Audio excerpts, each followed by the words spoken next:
हरे कृष्ण। ओम अज्ञानतिमिरान्धस्य ज्ञानाञ्जनशलाकया चक्षुरुन्मिलितं येन तस्मै श्रीगुरुवे नमः। नमो कृष्णपादाय कृष्णपृष्ठाय भूतले श्रीमते भक्तिवेदान्त स्वामिनिति नामिने। नमस्ते सरस्वते देवे गौरवाणी प्रचारिणे निर्विशेष शून्यवादी पाश्चात्य देशतारिणे। जय हो श्री कृष्ण चैतन्य प्रभु नित्यानंद श्री अद्वैत गदाधर श्रीवासादि गौर। हरे कृष्णा कृष्ण कृष्णा हरे हरे हरे रामा राम रामा हरे कृष्ण। सगळ्यांना सगळ्यांचं खूप मनापासून स्वागत आहे. तर आपण तिसऱ्या अध्यायावरती आहोत.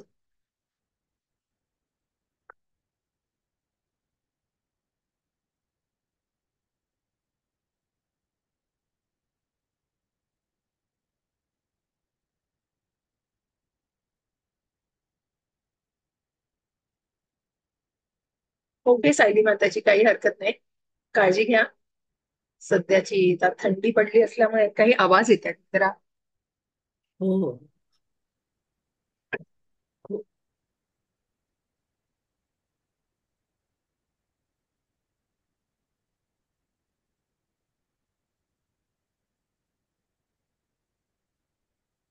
माझाही स्वतःचा थोडासा अजूनही नीट नाहीये. हो.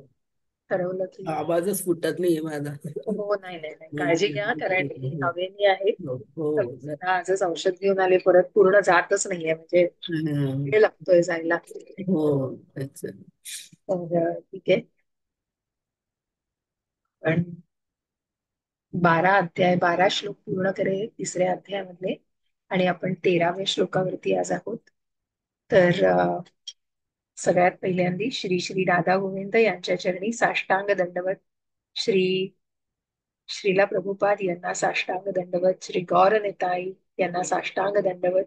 श्री जयपताका स्वामी गुरु महाराज यांच्या चरणी साष्टांग दंडवत.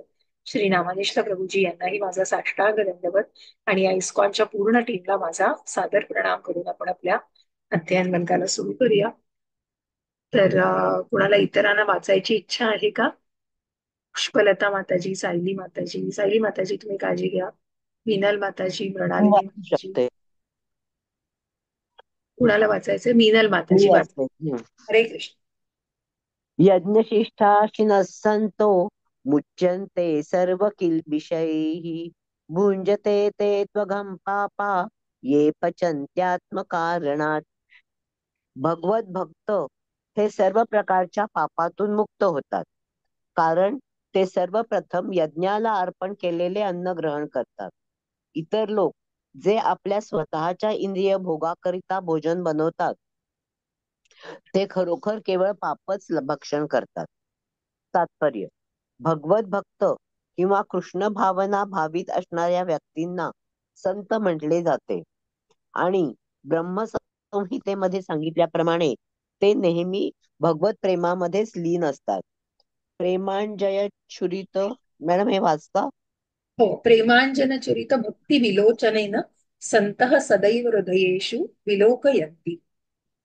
संतजन हे सदैव भगवान श्री गोविंद किंवा मुकुंद, म्हणजे श्री गोविंद म्हणजे आनंद देणारा, आणि मुकुंद म्हणजे मुक्ती देणारा, किंवा श्रीकृष्ण सर्वाकर्षक पुरुष यांच्याशी दृढ प्रेमामध्ये मग्न असल्यामुळे ते कोणतीही गोष्ट सर्वप्रथम भगवंतांना अर्पण केल्याशिवाय ग्रहण करू शकत नाहीत.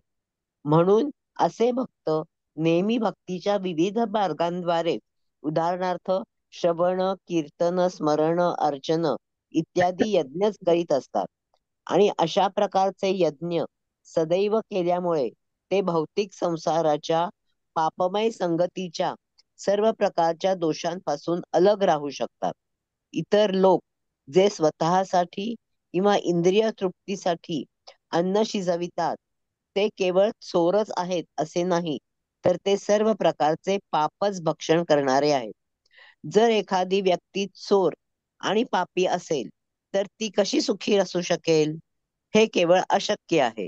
म्हणून सर्व दृष्टिकोनातून जर सुखी व्हावयाचे असेल तर लोकांना पूर्णपणे कृष्ण भावना भावित संकीर्तन यज्ञ करण्यास शिकवणे अत्यावश्यक आहे. नाही तर जगामध्ये शांती आणि समाधान नांदणे शक्यच नाही. हरे कृष्ण हरे कृष्ण. हरे कृष्ण.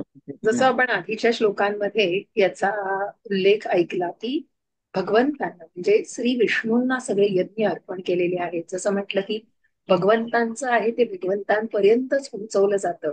कशाप्रमाणे ते त्यागाचं चक्र आहे की प्रत्येक जण आपलं विहित कर्म करतो आहे आणि त्या विहित यज्ञानुसार मग भले तो ब्राह्मण असो, क्षत्रिय असो, वैश्य असो, क्षुद्र असो किंवा कुठल्याही आश्रमामध्ये असो, ब्रह्मचारी आश्रम, गृहस्थ आश्रम, अ, अ, वानप्रस्थाश्रम किंवा संन्यासाश्रम, अशा प्रकारे कुठल्याही वर्ण आणि आश्रमामध्ये जरी असला तरीही तो भगवंतांना प्राप्त करू शकतो आणि तो भगवंतांची सेवा करू शकतो निश्चितच.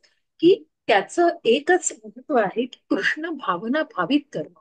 आणि म्हणूनच की कशा प्रकारे प्रेमांजन छुरित भक्ती विलोचनेन संत सदैव हृदयेषु विलोकयन्ति. भगवत भक्त हे नेहमी प्रेमामध्ये म्हणजे जणू काही ते प्रेमाचं अंजन डोळ्यामध्ये घातलेलं असतं त्यांनी आणि त्या अँगलनी आणि म्हणूनच डोळ्यामध्ये ते प्रेमांजन असतं. भगवंतांच्या प्रेमाचं अंजन घातलेलं आहे आणि ते प्रेमांजन घालून जणू काही सदैव हृदयेषु विलोकयन्ति की भगवंतांच्या प्रेमामध्ये हे विलीन झालेले असतात असे हे भगवत भक्त आहेत.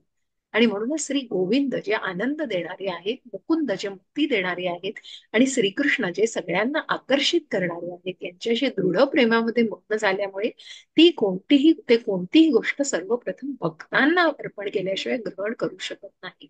आणि म्हणून जे आपण इस्कॉनचा जो नियम 4 रेग्युलेटरी प्रिन्सिपल्स मध्ये की मांसाहारी जेवण वर्ज्य करणे, मांसाहार वर्ज्य करणे, मांसाहाराला निषिद्ध मानलेलं आहे. त्याचप्रमाणे प्रभुपाद सांगतायत की शाकाहारी आहार जरी केला तरी तो सुद्धा जर नुसताच तसा खाल्ला कृतज्ञतेने म्हणजे कुठेतरी भगवंतांना ऑफर करून की ती कृतज्ञता मनामध्ये की भगवंतांसाठी जे केलेलं आहे, जे वेदातून शास्त्रातून सांगितलेलं आहे त्याप्रमाणे त्या यज्ञांना करून वरुण राजाची प्राप्ती झालेली आहे आणि वरुण राजाने ते धान्य पिकवलेलं आहे शेतामध्ये आणि ते धान्य पिकवलेलं शेतामधलं त्या शेतकऱ्यांनी सर्वात पहिल्यांनी ते अन्न त्याचं बनवून भगवंतांना अर्पण केलेलं आहे. तो नैवेद्य अर्पण करून आहार शुद्ध सगळं शुद्ध कसं काय होत आहे. आणि म्हणूनच अशा प्रकारे शुद्ध आहार हा प्रत्येक उतीला शरीरातल्या प्रत्येक उतीला सुद्धा शुद्ध करत असतो, मन शुद्ध करत असतो आणि म्हणूनच या नैवेद्याचं महत्व ते आहे. आणि जर कोणी हे जर असंच ग्रहण करत असेल तर त्याला पापी म्हटलेलं आहे, चोर म्हटलेलं आहे. मग एखादी व्यक्ती चोर आणि पापी असली तर कशी काय सुखी असू शकेल, हे केवळ अशक्य आहे. म्हणून सर्व दृष्टिकोनातून जर सुखी व्हावयाचे असेल तर कृष्ण भावना भावित जीवन जगणं आणि अशा प्रकारे संकीर्तन यज्ञ करण्यास. आणि जो संकीर्तन यज्ञ आपल्याला चैतन्य महाप्रभूंनी दिलेला आहे, हरे कृष्ण कृष्ण कृष्ण हरे हरे, हरे राम राम राम हरी हरी, या नामस्मरणाचा जो यज्ञ आहे हा यज्ञाशिवाय कुठलाही दुसरा उपाय नाही. आणि म्हणूनच तरच या जगामध्ये शांती आणि समाधान नांदू शकेल. अन्नात् भवन्ति भूतानि पर्जन्यादन्न संभवः, यज्ञात् भवन्ति पर्जन्यो यज्ञ कर्म समुद्भवः. हरे कृष्ण माताजी.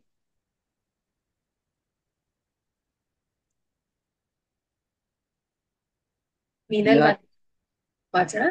कोणी वाचू शकता? वाचते. कोणाला आहे? हरे कृष्ण. वाचा. हरे सर्व कृष्ण. प्राणी मात्र अन्नधान्यावरती जगतात, जे पावसापासून उत्पन्न होते. पाऊस यज्ञापासून उत्पन्न होतो आणि यज्ञ विहित कर्मांपासून होतो. तात्पर्य: भगवद्गीतेचे महान भाष्यकार श्री बलदेव विद्याभूषण लिहितात, ये इंद्राद्यंग गतयावस्थितम यज्ञम सर्वेश्वरम विष्णू विष्णू अभ्यचर तच्छेद. हे नाही मी वाचलेलं कधी. विष्णुव्यर्च तच्छेच मशन्ति मश्नती. तेन तद्देह यात्रां संपादयन्ति ते सन्तः सर्वेश्वरस्य यज्ञपुरुषस्य भक्तः सर्वकिल्बिषैरनादिकाल विवृद्धरौ रात्मान अनुभव प्रतिबंध प्रतिबंधकैर् निखिलैः पापैर्विमुच्यन्ते.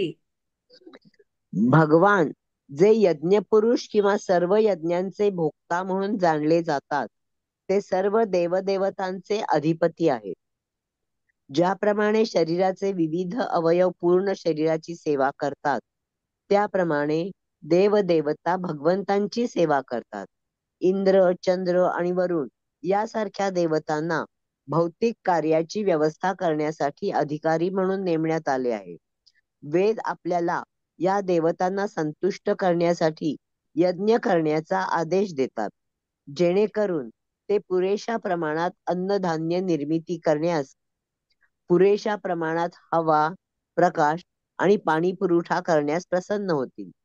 जेव्हा श्रीकृष्णांची पूजा केली जाते, तेव्हा त्यांच्या शरीराच्या विविध अवयवांप्रमाणे असणाऱ्या देवदेवतांची आपोआपच पूजा होते. म्हणून देवदेवतांची वेगळी पूजा करण्याची आवश्यकता नाही. यास्तव कृष्ण भावना भावित असणारे भगवत भक्त श्रीकृष्णांना अन्न अर्पण करून मगच ते ग्रहण करतात. या पद्धतीमुळे शरीराचे आध्यात्मिक दृष्ट्या योग्य पोषण होते. या कृतीमुळे केवळ शरीराची पूर्व पापकर्मेच नष्ट होतात असे नव्हे, तर शरीर हे भौतिक प्रकृतीच्या सर्व संसर्गापासून मुक्त होते. जेव्हा एखाद्या रोगाची साथ पसरते, तेव्हा जंतुनाशक लस साथीच्या अशा हल्ल्यापासून मनुष्याचे रक्षण करते. त्याचप्रमाणे भगवान श्री विष्णू यांनी अर्पिलेले आणि नंतर आपण ग्रहण केलेले अन्न आपल्याला भौतिक आसक्तीचा प्रतिकार करण्यास पुरेशा प्रमाणात समर्थ बनविते, व जो अशा प्रकारचे आचरण करीत आहे त्याला भगवत भक्त म्हटले जाते.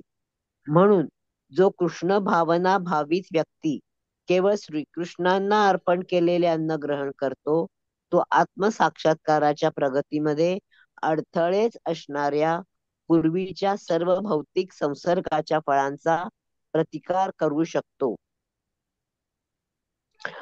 या उलट जो असे करत नाही, त्याच्या पापकर्मांचा साठा वाढतच जातो आणि त्यामुळे त्याला डुक्कर आणि कुत्र्याप्रमाणे सर्व पापांचे फळ भोगण्यासाठी शरीर प्राप्त होते.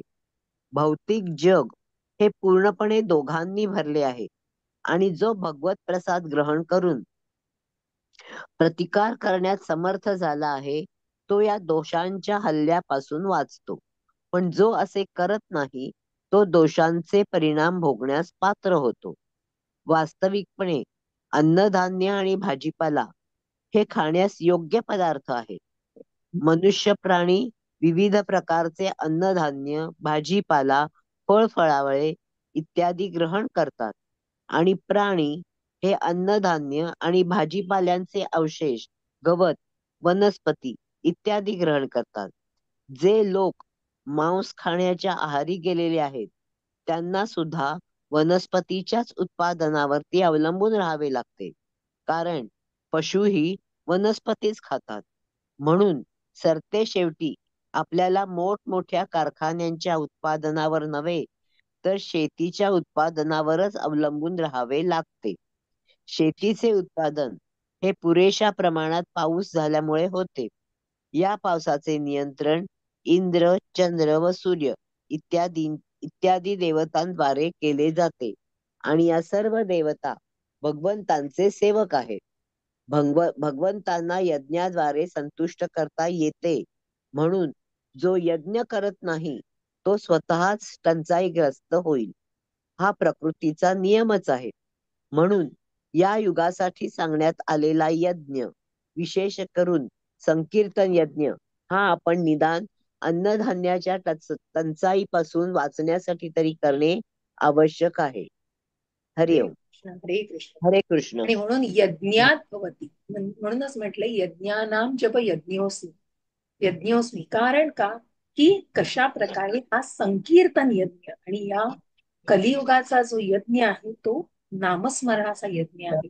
आणि म्हणूनच या संकीर्तन यज्ञाचं महत्व हे अतिशय दाखवलं. आणि बाकी आधीच्या पॅरेग्राफ मध्ये जसं आपण म्हटलं की देवी देवतांच्या पूजा ज्या केल्या जातात, ते जसं म्हटलं की ते भौतिक गोष्टींची जी काही गरज आहे त्या सगळ्या गरजा पुरवण्यासाठी ते भगवंतांचे आध्यात्मिक आणि ते ऍडमिनिस्ट्रेटर्स आहेत, जणू काही ते भगवंतांचे असिस्टंट्स आहेत आणि त्याप्रमाणे ते भगवंतांचा अ, अ, अ, त्या गोष्टी मान्य करून आणि त्याप्रमाणे भगवंतांचं ऐकतायत आणि ते भगवंतांच्या अतिशय निकट आहेत. आणि म्हणूनच जेव्हा विष्णूंना हे यज्ञ अर्पण केले जातात ते आपोआपच त्या देवी देवतांपर्यंत पोहोचतात. आणि म्हणून आपल्याला या सगळ्या गोष्टींची, जसं वरुण राजाला प्रार्थना केल्या की म्हणूनच त्याप्रमाणे तो पर्जन्याची प्राप्ती देतो. आणि हे कसं केलं जातं? हे यज्ञांपासून केलं जातं की जे आपल्या यजुर्वेद आहे, सामवेद आहे, अथर्ववेद आहे. तर अशा प्रकारे या सगळ्या वेदांपासून, या 4 वेदांचा, यजुर्वेद, सामवेद, ऋग्वेद, अथर्ववेद, आणि अशा वेदांचा अभ्यास करून या वेदांमध्ये लिहिल्याप्रमाणे यज्ञ केले जातात आणि वरुण राजाची प्रार्थना केली जाते. आणि वरुण राजाला प्रसन्न करून ते कोण करताय मग? की भगवंतांच्याच आधिपत्याखाली हे केलं जातं. आणि मग पर्जन्य राजाची वृष्टी होते आणि त्याच ठिकाणी शेतामध्ये तो शेतकरी मग ती बियाणे लावत असतो आणि त्या अन्नधान्याला पिकवत असतो. आणि जेव्हा हे अन्नधान्य तयार होतं भगवंतांच्या कृपेने, तेव्हा ते अन्नधान्य भगवंतांनाच अर्पण केलं जातं. अशा प्रकारे हे ग्रहण केलेलं जे अन्न असतं हे निश्चितच इतकं सात्विक असतं आणि त्याचं महात्म्य इतकं थोर असतं. जसं आपल्याला म्हटलंय की इथे लस, वॅक्सिनची उपमा दिलेली आहे की आपण एक प्रतिबंधक उपाय म्हणून त्या रोगापासून बचाव करण्यासाठी जसं ती लस घेतो आणि त्यापासून आपण त्या अँटीबॉडीज तयार करतो आपल्या शरीरामध्ये, सो दॅट ते अँटीजेन त्या अँटीबॉडीज बरोबर त्या अँटीजेनला ते फाईट आउट करण्यासाठी त्या अँटीबॉडीज वॅक्सिन मधल्या आपल्या शरीरामध्ये निर्माण होतात. अशाच प्रकारे या नामस्मरणाने, आणि म्हणूनच जसं म्हटलं चेतो दर्पण मार्जन, की कशा प्रकारे या हृदयाची शुद्धता करायची असेल तर या संकीर्तन यज्ञाचं नामस्मरण, आणि नामस्मरणानेच तुमचं मनस सामर्थ्य हे हळूहळू वाढत जाणार आहे. आणि निश्चितच तुम्ही त्याप्रमाणे या आध्यात्मिक मार्गावरती उन्नती साधू शकणार आहे. आणि म्हणून मग या प्रसादाला ग्रहण करणं, की कशा प्रकारे जो भगवत प्रसाद ग्रहण करून प्रतिकार करण्यात समर्थ झालाय तो या दोषांच्या हल्ल्यापासून वाचतो. कुठल्या दोषांच्या? तर कशा प्रकारे 84 लक्ष योनीतून पुन्हा पुन्हा जन्म घेतला जातो आणि मग डुक्कर आणि कुत्र्याप्रमाणे सर्व पापांचं फोड भोगण्यासाठी त्याला ते शरीर प्राप्त होते. अशा प्रकारे जो या अन्नाचं ग्रहण करीत नाही, जो या नैवेद्याला ग्रहण करत नाही, त्याची ही स्थिती होते. आणि मग त्याचं दोषांचे परिणाम भोगण्यासाठी त्याला पात्र व्हावं लागतं, कारण तो कुठेतरी त्या फळांचा उपभोग घेतोय. मग त्या कर्माच्या बंधनामध्ये तो अडकतो आणि त्याचप्रमाणे त्याला तो जन्म मिळून पुढच्या अनेक जन्मांमध्ये मग त्याला अनेक प्रकारे अनेक जन्म जरी नसले तरी पुढचा जन्म मग त्याला त्याप्रमाणे त्या प्राण्याचा येऊ शकतो. पण हे प्राणीही पुन्हा म्हणून सांगितलं काय आहे, की अन्नात भवती भारत, कारण अन्नात भवती म्हणजे या प्रकारे अन्नावरती वनस्पती जे मांसाहार करतात ते सुद्धा प्राण्यांनी वनस्पती खाव्या तोपर्यंत ते अवलंबूनच असतात. आणि म्हणूनच हे अन्नधान्यांवर निश्चितच अवलंबून आहे. तर याचा विचार केला पाहिजे. आणि त्याप्रमाणे म्हणूनच या संकीर्तन यज्ञाचं महत्व हे पदोपदी आपल्याला या श्लोकांमधून जाणवून दिलेलं आहे. कर्म ब्रह्मोद्भवं विद्धि ब्रह्माक्षर तस्मात् सर्वगतं ब्रह्म नित्यं यज्ञे प्रतिष्ठितम्. हरे कृष्णा. हरे कृष्ण. वाचा माताजी, पुष्पलता माताजी. हरे कृष्ण. हा वाचू. हा वाचा. वेदांमध्ये नियत कर्मे सांगण्यात आली आहेत आणि वेद साक्षात पुरुषोत्तम श्री भगवान यांच्यापासून प्रकट झाले आहेत. म्हणून सर्वव्यापी ब्रह्मतत्व हे यज्ञ कर्मात शाश्वतरित्या स्थित झाले आहे. तात्पर्य: यज्ञात कर्म किंवा श्रीकृष्णाच्या संतुष्टी प्रित्यर्थ आवश्यक असणाऱ्या कर्माचे विस्तृत वर्णन या श्लोकात करण्यात आले आहे. जर आपल्याला यज्ञ पुरुष किंवा श्री विष्णू यांच्या संतुष्टी प्रित्यर्थ कर्म करावयाचे असेल तर ते कर्म करण्यासाठी आवश्यक त्या मार्गदर्शनाचा शोध आपण ब्रह्म किंवा वेदांमध्ये घेणे अत्यावश्यक आहे. म्हणून वेद हे कर्मविधीची संहिता आहे. वेदांच्या मार्गदर्शनाशिवाय केलेल्या कोणत्याही कार्याला विकर्म किंवा अनधिकृत किंवा पापकर्म म्हटले जाते. म्हणून कर्माच्या प्रतिक्रियापासून वाचण्यासाठी नेहमी वेदांकडून मार्गदर्शन घेतले पाहिजे.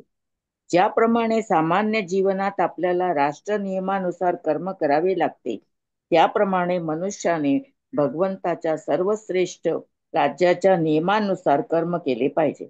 वेदांमधील असे आदेश प्रत्यक्ष भगवंताच्या निश्वासातून प्रकट झाले आहेत.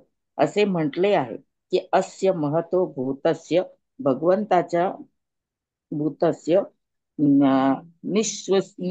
निश्वसितम एतत् यदृग्वेदो यजुर्वेदः सामवेदो तथा तथांग थर्वांगित्रसः.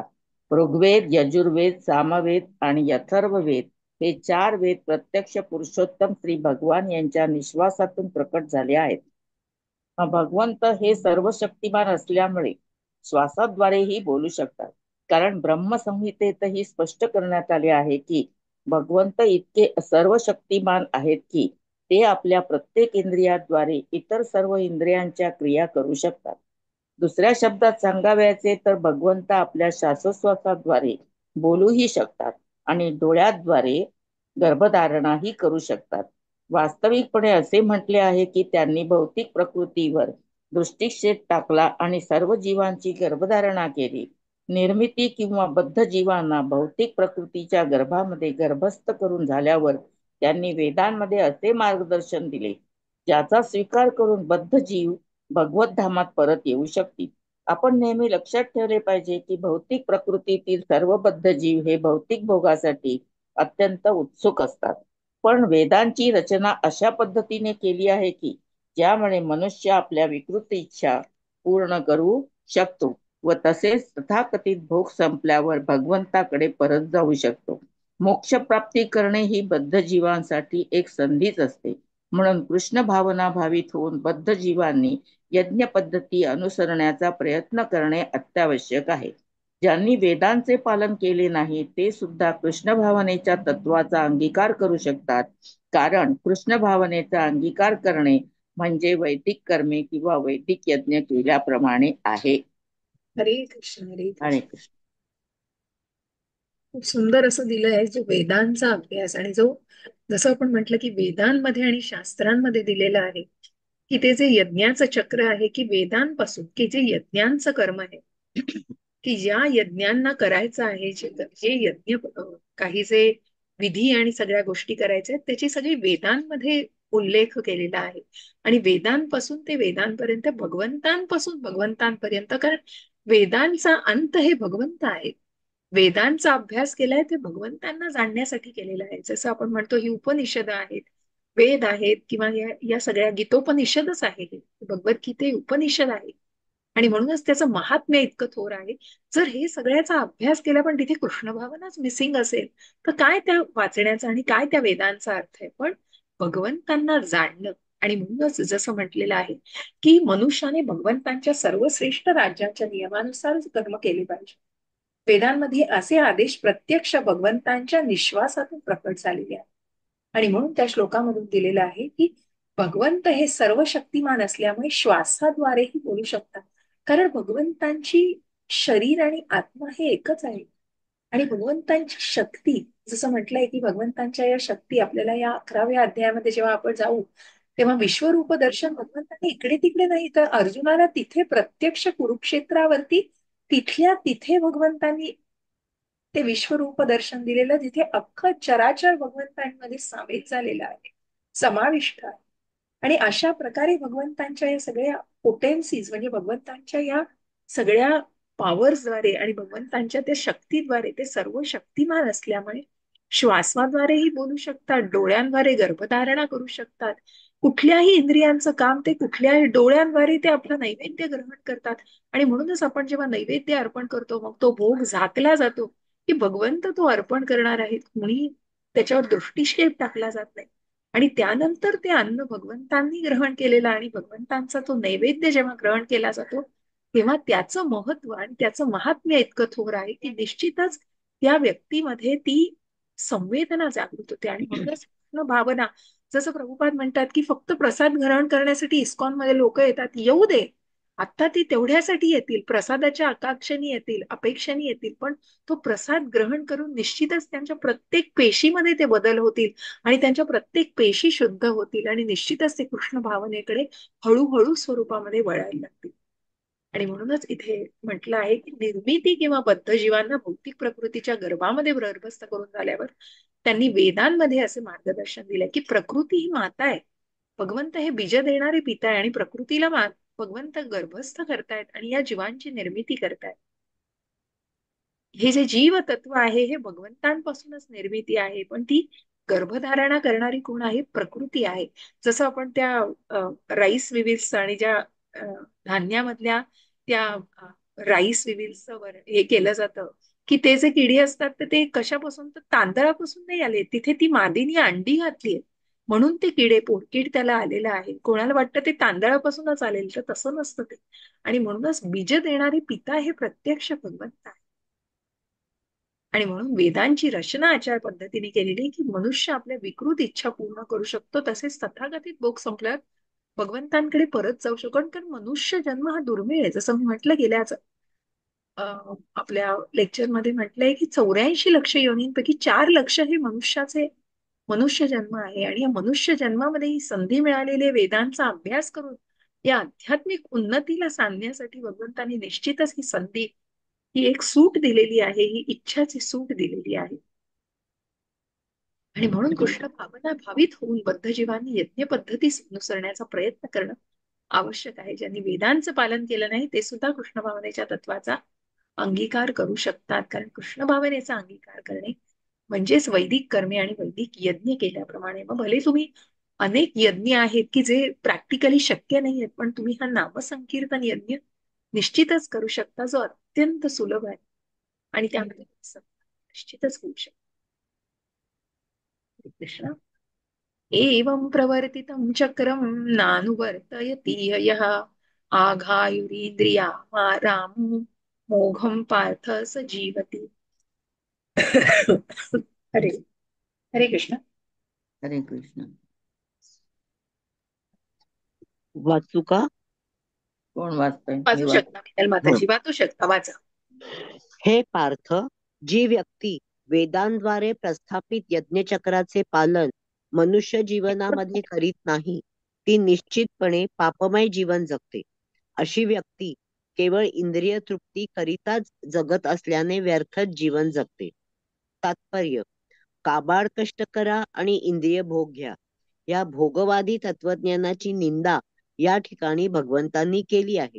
म्हणून ज्यांना या भौतिक जगाचा भोग घ्यावयाचा आहे त्यांच्यासाठी उपर्युक्त यज्ञचक्राचे पालन करणे अत्यावश्यक आहे. जो अशा नियमांचे पालन करीत नाही तो अधिकाधिक पापी होत गेल्याने अत्यंत संकटपूर्ण जीवन जगत असतो. प्रकृतीच्या नियमांनुसार विशेषतया मनुष्य जीवन हे कर्मयोग, ज्ञानयोग किंवा भक्तियोग या तिन्हींपैकी कोणत्याही एका मार्गाद्वारे आत्मसाक्षात्काराची प्राप्ती करण्यासाठी आहे. पाप आणि पुण्यांच्या पलीकडे असणाऱ्या अध्यात्मवादी लोकांसाठी वेदवर्णित यज्ञांचे कठोरतेने पालन करण्याची आवश्यकता नाही. पण जे इंद्रिय तृप्तीमध्ये रत आहेत त्यांच्या शुद्धीकरणासाठी उपर्युक्त यज्ञचक्राचे पालन करणे अत्यावश्यक आहे. कर्माचे विविध प्रकार आहेत. जे कृष्ण भावना भावित नाहीत ते निश्चितपणे इंद्रिय विषयात दंग आहेत. म्हणून त्यांना पुण्य कर्मे करणे जरुरीचे असते. यज्ञ पद्धती अशा रीतीने योजण्यात आली आहे की ज्यामुळे विषय वासने दंग असणारी व्यक्ती आपल्या इच्छा इंद्रिय तृप्तीच्या कर्मफलांमध्ये न गुरफटता तृप्त करू शकते. जगाची समृद्धी आपल्या प्रयत्नांवरती अवलंबून नाही, तर ती भगवंतांनी केलेल्या पूर्वनियोजित व्यवस्थेवर अवलंबून असते. या व्यवस्थेची अंमलबजावणी प्रत्यक्ष देवदेवतांकडून केली जाते. म्हणून वेदांमध्ये सांगण्यात आलेले यज्ञ प्रत्यक्षपणे विशिष्ट देवदेवतांना उद्देशून असतात. अप्रत्यक्षपणे हे कृष्ण भावनेचेच आचरण आहे. कारण जेव्हा व्यक्ती यज्ञ करण्यामध्ये निपुण होते तेव्हा ती निश्चितचपणे कृष्ण भावना भावित बनते. पण जर यज्ञ करण्याने मनुष्य कृष्ण भावना भावित होत नसेल तर अशा तत्वांना केवळ नैतिक आचारसंहिताच मानले जाते. म्हणून एखाद्याने केवळ नैतिक आचारसंहितेपर्यंतच आपली प्रगती कुंठित न करता कृष्ण भावनेच्या प्राप्तीसाठी त्यांच्याही पलीकडे गेले पाहिजे. हरे कृष्ण. हरे कृष्ण. हरे कृष्ण.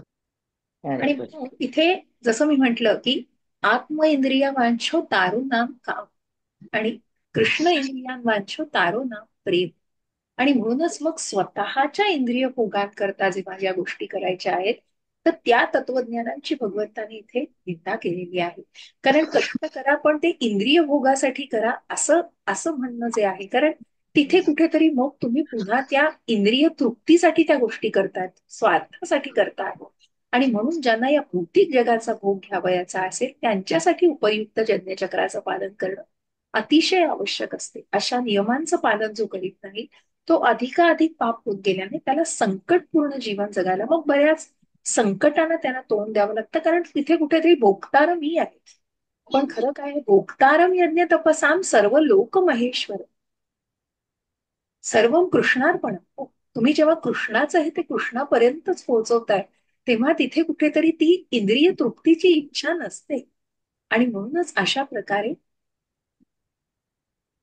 कर्मयोग, ज्ञानयोग आणि भक्तियोग या तिन्ही पैकी कोणत्याही एका मार्गाद्वारे आत्मसाक्षात्काराची प्राप्ती करण्यासाठी या प्रकृतींच्या नियमानुसार मनुष्य जीवन जगणं आवश्यक आहे.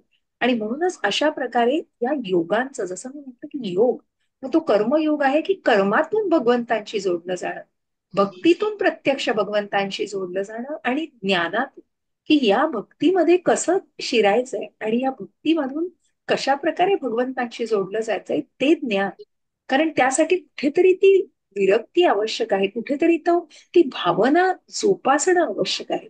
आणि म्हणूनच इथे भगवंतांनी जसं असं आधी म्हटलेलं आहे की यज्ञानाम यज्ञ तपयज्ञोस्मी, की कशा प्रकारे हे यज्ञ आणि मग हे देवी देवता ह्या भगवंतांच्या शरीरामध्ये, जसं मी म्हटलं की विश्वरूप दर्शनामध्ये चराचरामध्ये मग शिव आहेत, ब्रह्मा आहेत, अनेक देवी देवता, नाग देवता, आणि असं अख्खं चराचर, संपूर्ण चराचर ज्यांच्यामध्ये सामावलेलं आहे अशा भगवंतांचे देवी देवता हे अतिशय निकट आहेत.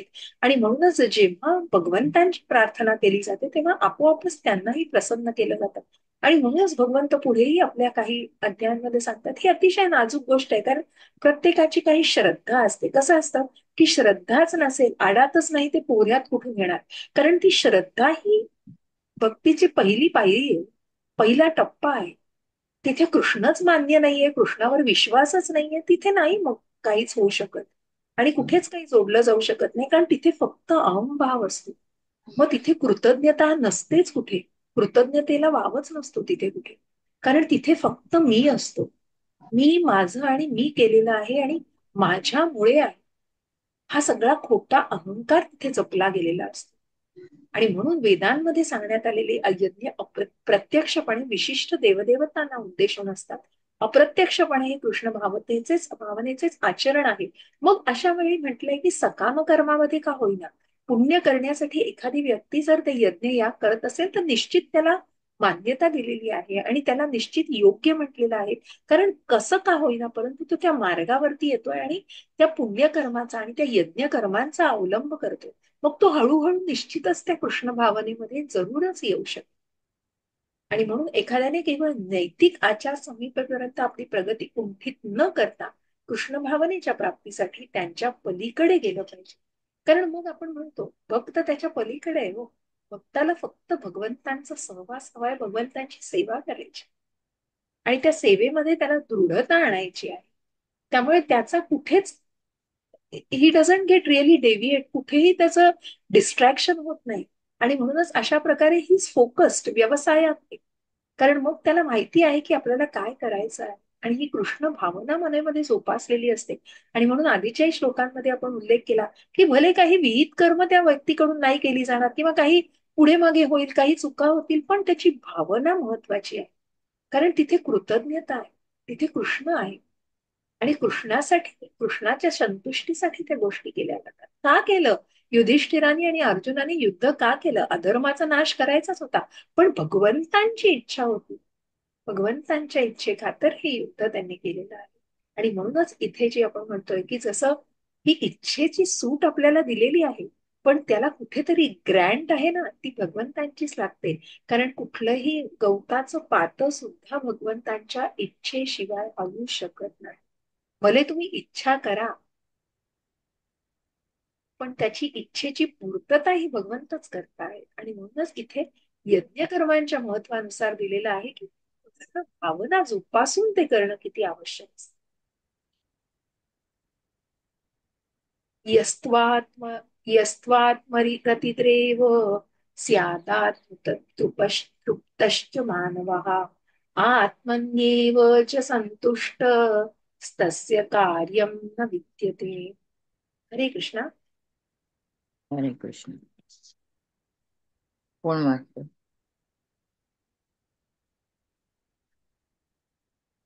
हेच मी माताजी. मी हरे. वाचू? हा वाच. वाचतायत, पुष्पलता माताजी वाचतायत. त्यांना वाचू दे, मग तुम्ही वाचा. पण जो आत्म्याचा क्रममान झाला आहे, ज्याचे जीवन आत्मसाक्षात्कारी आहे आणि जो पूर्णपणे संतुष्ट होऊन आत्म्यामध्ये समाधानी आहे, त्याला काही कर्तव्य राहत नाही. तात्पर्य: जो मनुष्य पूर्णपणे कृष्ण भावना भक्ती असून भावित असून आपल्या कृष्ण भावना भावित कर्मामध्ये संतुष्ट आहे, त्याला इतर काही कर्तव्य करावयाचे राहत नाही. कृष्ण भावना भावित असल्यामुळे हजारो हजारो यज्ञ केल्याने हृदयातून धुतली जाणारी अशुद्ध मलिनता त्याच्या हृदयातून तात्काळ धुतली जाते. चेतनेच्या अशा शुद्धीकरणामुळे मनुष्याला भगवंताशी असणाऱ्या आपल्या शाश्वत संबंधाचे पूर्ण ज्ञान होते. याप्रमाणे भगवत कृपेने त्याचे कर्तव्य स्वयंप्रकाशित बनते आणि म्हणून त्याला वैदिक आदेशांचे कोणतेही बंधन राहत नाही. असा कृष्ण भावना भावित मनुष्य भौतिक कर्मात कधी रममाण होत नाही आणि मदिरा, मदिराक्षी आणि इतर प्रलोभनांमध्येही तो कधीच आनंद प्राप्त करीत नाही. हरे कृष्ण. हरे कृष्ण. कृष्ण भावना भावित व्यक्तीचं वर्णन केलेलं आहे आणि कशी आहे ही व्यक्ती. मग अशा व्यक्तीला जी कृष्ण भावनेमध्ये आहे त्या व्यक्तीला कुठलीच जबाबदारी म्हणून राहत नाही, किंवा ती गोष्ट फोर्सफुली ही माझी कमिटमेंट आहे आणि ही माझी जबाबदारी म्हणून नाही, तर ॲटलिस्ट तो भक्त करू शकतो. कारण का? कारण त्यांनी ती कृष्ण भावना स्वीकारलेली असते आणि म्हणूनच त्याच्यासाठी कुठलंही ते कर्तव्य म्हणून राहत नाही.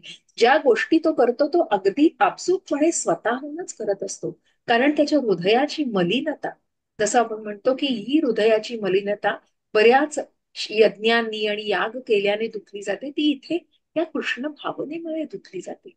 आणि म्हणूनच ही कृष्ण भावना जोपासणं किती महत्वाचं आहे. आणि अशा शुद्धीकरणामुळे भगवंतांशी असणाऱ्या आपल्या शाश्वत संबंधांचे पूर्ण ज्ञान होते. याप्रमाणे भगवत कृपेने त्यांचे कर्तव्य प्रकाशित बनते आणि म्हणून त्याला वैदिक आदेशांचे कोणतेच बंधन राहत नाही, कारण ते आपसुकच त्याच्याकडून ते केलं जातं. कारण भगवंतांची सेवा करणं या व्यतिरिक्त कुठलाही उद्देश नसतो की स्वतःसाठी मला हे करून हे मिळवायचंय, मला हे करून मिळवायचं आहे. ही सगळी भावना तिथे नष्ट झालेली असते आणि म्हणूनच कुठल्याही गोष्टीचा मोह राहिलेला नसतो. भौतिक कर्मात तो कधीच रममाण होत नाही. मदिराक्षी या गोष्टींपासून त्यांनी स्वतःला पूर्णपणे अतिशय कंट्रोल्डपणे त्यांनी स्वतःला विरक्त केलेलं असतं. आणि म्हणून ही व्यक्ती जिने मनावरती ताबा मिळवलेला आहे, की ज्याप्रमाणे मन आणि इंद्रिय यावरती जी कामवासना बसणारी असते, त्या मन आणि इंद्रियांना त्यांनी व्यवस्थितपणे कंट्रोल केलेलं असतं. आणि अशा प्रमाणे त्यांनी त्या आत्म्याला आत्मिक अन्न देऊन त्या आध्यात्मिक मार्गावरती उन्नती साधण्याचा तो मार्ग अवलंबलेला असतो. नैव तस्य कृतेनार्थो नाकृतेनेह कश्चन न चास्य सर्वभूतेषु कश्चिदर्थव्यपाश्रयः. हरे कृष्ण. हरे कृष्ण. आत्मसाक्षात्कारी मनुष्याला आपले विहित कर्म करून कोणताही हेतू प्राप्त करावयाचा नसतो. तसेच या प्रकारचे कर्म न करण्याचेही त्याला काही कारण नसते.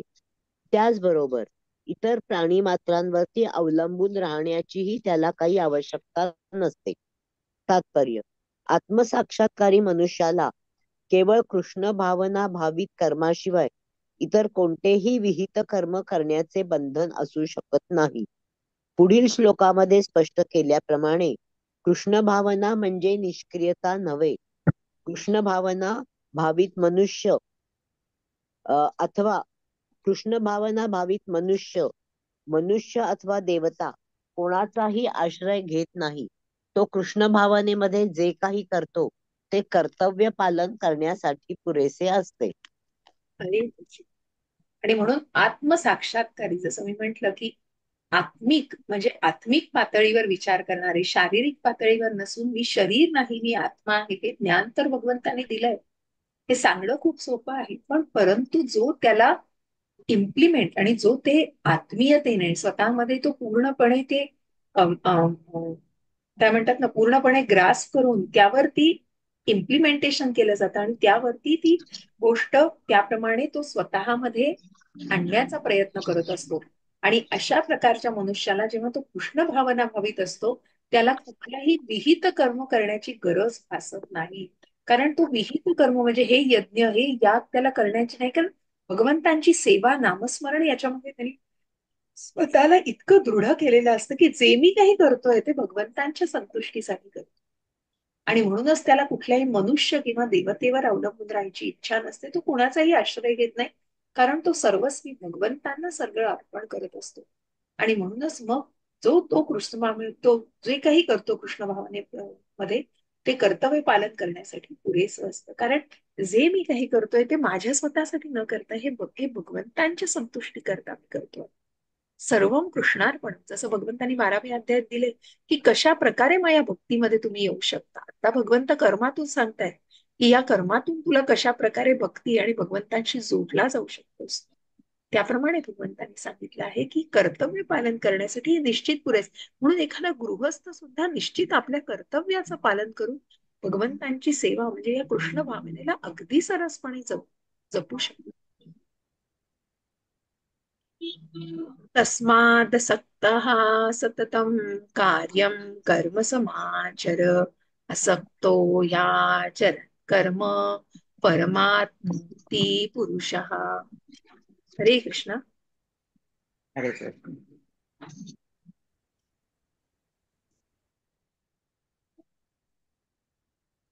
वाचताय काका? वाचू? कोण? पुष्पलता माताजी वाचतायत ना? वाचू देत.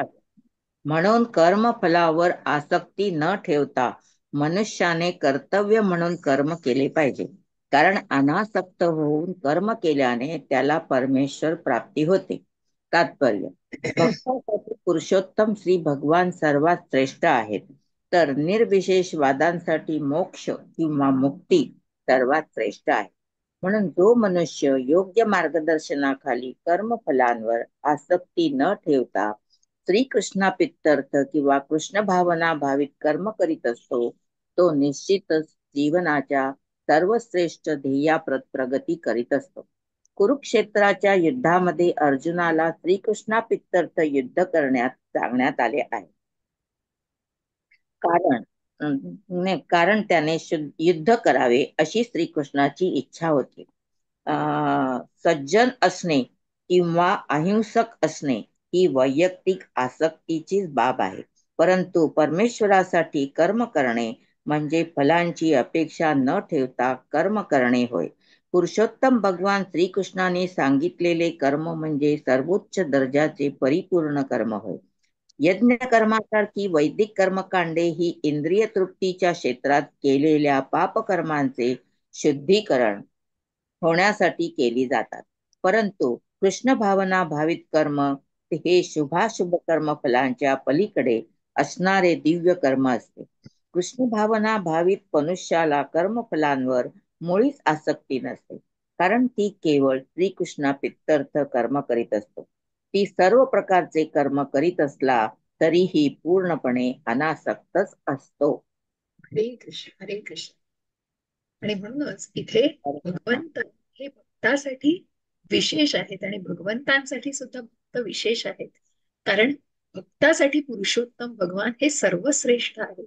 कारण भक्त जो असतो ना, जेव्हा आपण पुढे जाऊन 10व्या श्लोकामध्ये 10व्या अध्यायामध्ये बघू की संबंध, अभ्युदय आणि प्रयोजन, जेव्हा आपण त्या चतुश्लोकी गीतेमध्ये बघू की प्रत्यक्ष भगवंतांनी सांगितलंय अहम सर्वस्य प्रभो, की कशा प्रकारे भगवंतांनी अनेक वेदांमध्ये शास्त्रांमध्ये जे लिहून दिलेलं आहे ते भगवंतांनी प्रत्यक्ष, कसं आहे की याचं ज्ञान कुणालाच नाहीये, जे भगवंतांनी सांगितलं नाही ते कुणापर्यंतच येणार नाही.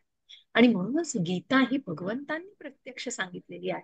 इथे कुठेच अर्जुनाला कन्व्हिन्स करण्याचा प्रकार नसतो, तेव्हा त्याची गरजही नसते. कारण अर्जुन हा भगवंतांचा लाडका भक्त आहे, शिष्य आहे. त्यामुळे त्याला सगळं त्यांनी भगवंतांना परमधाम परम कारण मानलेलं आहे. आणि इथे जे दिलेलं आहे की हा भक्त आहे, हा भगवंतांशी अगदी एकनिष्ठ म्हणजे अगदी त्या प्रेमामध्ये विलीन झालेला असतो. हेच निर्विशेषवाद्यांचं काय सांगितलंय, जे कुठल्याही प्रकारचा जे मायावादी म्हटलेत, निर्विशेषवाद्यांना मायावादी नाही म्हणता येणार, निराकारवादी म्हणता येईल, की त्यांना कुठल्याही त्या शक्तीला कुठलंही रूप नाहीये आणि अशा प्रकारे त्यांना मोक्ष किंवा मुक्ती आणि मग तिथे कुठेतरी जोडलं जाणं आणि तिथे कुठेतरी ते केल्यामुळे आपल्याला मोक्ष मिळाला पाहिजे. पण भक्त ना याच्याही पलीकडे असतो, कारण त्याला मोक्षाची सुद्धा प्राप्ती करण्याची इच्छा नसते. त्याही बंधनात त्याला अडकायचं नसतं, कारण त्याला फक्त भगवंतांच्या सेवेमध्ये अडकायचं असतं. त्याला भगवंतांची सेवा करायची असते. आणि म्हणूनच जो मनुष्य योग्य मार्गदर्शनाखाली कर्मफलांवर आसक्ती न ठेवता श्रीकृष्णांप्रित्यर्थ किंवा कृष्ण भावनाभावित कर्म करतो, तो निश्चितच जीवनाच्या सर्वश्रेष्ठ ध्येयाप्रत प्रगती करू शकतो. कारण कसं आहे ना, की त्या कर्माची फळच त्यांनी त्यागली. त्या कर्मफलाविषयी त्याला काहीच आसक्ती नाही. मग त्या कर्मात तो अडकेलच कसा हो? त्याने ती कर्माची फळच भगवंतांना अर्पण केलेली आहेत. तिथे तो त्या कर्मफळांमध्ये अडकणारच नाही. कारण त्याला ते भोगायचंही नाही आणि त्या फळांमध्ये अडकायचंही नाही. आणि म्हणून अशी व्यक्ती जी आहे ती अत्यंत सुलभपणे कृष्ण भावनेमध्ये स्वतःला दृढ करू शकते. आणि म्हणूनच सगळ्यात महत्वाचं की पुरुषोत्तम भगवान श्रीकृष्णांनी सांगितलेलं कर्म म्हणजे सर्वोच्च दर्जाचं परिपूर्ण कर्म. आणि म्हणूनच ज्या अर्जुनाने सुद्धा जरी म्हटलंय भगवंतांनी परित्राणाय साधूना विनाशाय च दुष्कृता धर्म संस्थापनार्थाय संभवामी युगे. त्या भक्ताच्या रक्षणासाठी जसं मी आधी उल्लेख केलाय, त्या त्या खांबातून नृसिंह तिथे निर्माण झाले, नृसिंह तिथे प्रकट झालेले आहेत. आधीपासूनच नव्हते हो त्या खांबामध्ये, तिथे प्रकट झालेत. कोणासाठी? भक्तासाठी हो. भक्तांचं रक्षण करण्यासाठी. कारण भक्त हे भगवंतांना अतिशय प्रिय आहेत. भक्तांचा सहवास, भगवंत भक्त वत्सल आहेत हो. म्हणून तर प्रत्यक्ष स्वतः येत आहेत, प्रत्येक युगामध्ये प्रकट होत आहेत. कारण त्यांना भगवंतांना भक्तांचा सहवास हवा.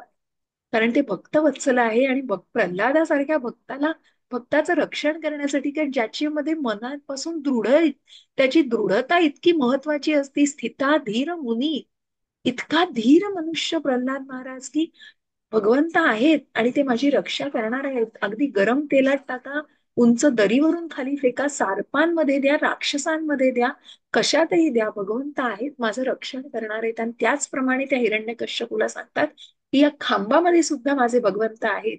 माझा नारायण या खांबामध्ये आहे. त्या खांबाला लाथ मारल्यावरून तिथून प्रकट झालेले नरसिंह. अशा प्रकारे प्रल्हादाचं रक्षण करण्यासाठी आणि म्हणूनच भक्तांसाठी भगवंत किती विशेष आहेत आणि भगवंतांसाठी भक्त किती विशेष आहेत. आणि म्हणून परमेश्वरासाठी कर्म करणं म्हणजे फलांची अपेक्षा न ठेवता कर्म करणं. पुरुषोत्तम भगवान श्रीकृष्णांनी सांगितलेलं कर्म हे सर्वोच्च दर्जाचे. कारण त्या फळांची अपेक्षाच नाही केली जात. तिथे कुठेतरी इंद्रिय तृप्ती नाहीये. तिथे फक्त भगवंतांच्या संतोषाकरता त्या गोष्टी केल्या जातात. यज्ञ कर्मासाठी वैदिक कर्मकांडे ही इंद्रिय तृप्तीच्या क्षेत्रात केलेल्या पापकर्मांचे शुद्धीकरण होण्यासाठी केली जातात. पण कृष्ण भावना भावित कर्म हे शुभाशुभ कर्मफलांच्या पलीकडे असणारे दिव्य असे कर्म आहे. म्हणून ते यज्ञ यागांचं महत्व जरी दिलं असेल की तुम्ही तुमच्या पापापासून मुक्त व्हाल, हे केलं तर या पापापासून मुक्त व्हाल, ते केलं तर ते, पण कृष्ण भावना जर जपलीत ना तर तिथे ती शुभाशुभ फलयोगांच्या सुद्धा पलीकडे आहे. इतकं त्याचं महत्व आहे. आणि म्हणून अशा व्यक्तीला कुठलीही आसक्ती नसते. तो त्या आपण म्हणतो ना की भक्तीचा टप्पा जो आहे, भक्तीचा पहिला टप्पा श्रद्धा, साधुसंग, भजन क्रिया आणि अनर्थ या सगळ्यापासून त्याने निवृत्ती घेतलेली असते. आणि म्हणूनच त्याची कर्मफळांवर कुठलीही आसक्ती नसते. तो जे काही कर्म करतो ते भगवंतांच्या संतुष्टीप्रित करतो. आणि म्हणूनच तो पूर्णपणे अनासक्त असतो. जसं त्या कमळाच्या पानावरचं जे पाणी असतं, त्या पाण्याचा स्पर्श देखील त्या पानाला होत नसतो. कारण ते पाणी असं ओघळून जात असतं आणि त्या पाणी असल्याचा सुद्धा तिथे काही लवलेश दिसत नाही. त्याचप्रमाणे हा भक्त अनासक्त असतो, त्याच्यापासून विरक्त असतो. अशा प्रकारे कुठल्याही प्रकारची अपेक्षा त्याच्या मनामध्ये नसतं. कर्मणैव हि संसिद्धिन्मा स्थिता जनकादयः लोकसंग्रहमेवापि संपश्य कर्तुर्महर्षि. हरे कृष्ण. हिनल माताजी, हरे कृष्ण. हरे मात- कृष्ण. माताजी, एक जनक प्रश्न होता. बोला. एक प्रश्न होता की अर्जुन, आपण म्हणतो की आता तुम्ही जे उदाहरण दिलं की ते शेवटचं अटॅचमेंट काही नाही आणि तो कर्म करायला सांगतोय अ, देव त्याला. बरोबर. तर मग त्याची इच्छा आहे ना की आपण ते वॉर आहे ते जिंकावं आणि त्यास म्हणजे युधिष्ठिर राजा व्हावा किंवा काय, म्हणजे हे पुढे त्याचा आहेच इच्छा ना कुणाची? नाही. अर्जुनाची. कसं नाही. आहे की अर्जुनाची इच्छा म्हणण्यापेक्षा नाही, अर्जुन आणि युधिष्ठिर झाले हे हं, हे दैवी स्वभावाचे आहे. हं, त्यामुळे फक्त भगवंतांच्या इच्छेसाठी ते केलेलं आहे. इथे कुठेतरी अर्जुनाला भगवंतांचंच हे प्रयोजन आहे की त्याने हे युद्ध नाकारलंय का, या 5 कारणांसाठी. त्याच्या मनामध्ये करुणा निर्माण झाली, त्याच्या मनामध्ये कुठेतरी आपण पाप करू असं वाटत होतं, त्याच्या मनामध्ये कुठल्याही या गोष्टीचा त्याला ते जीवन म्हणजे त्याला ते युद्ध जिंकण्याचा, कारण त्याला त्याला इच्छाच नव्हती. आपल्या भावंडांविरुद्ध कसं काय आपण युद्ध करायचं. त्यामुळे हं, त्यापासून मिळणारा आनंदही तो उपभोगू शकणार नव्हता.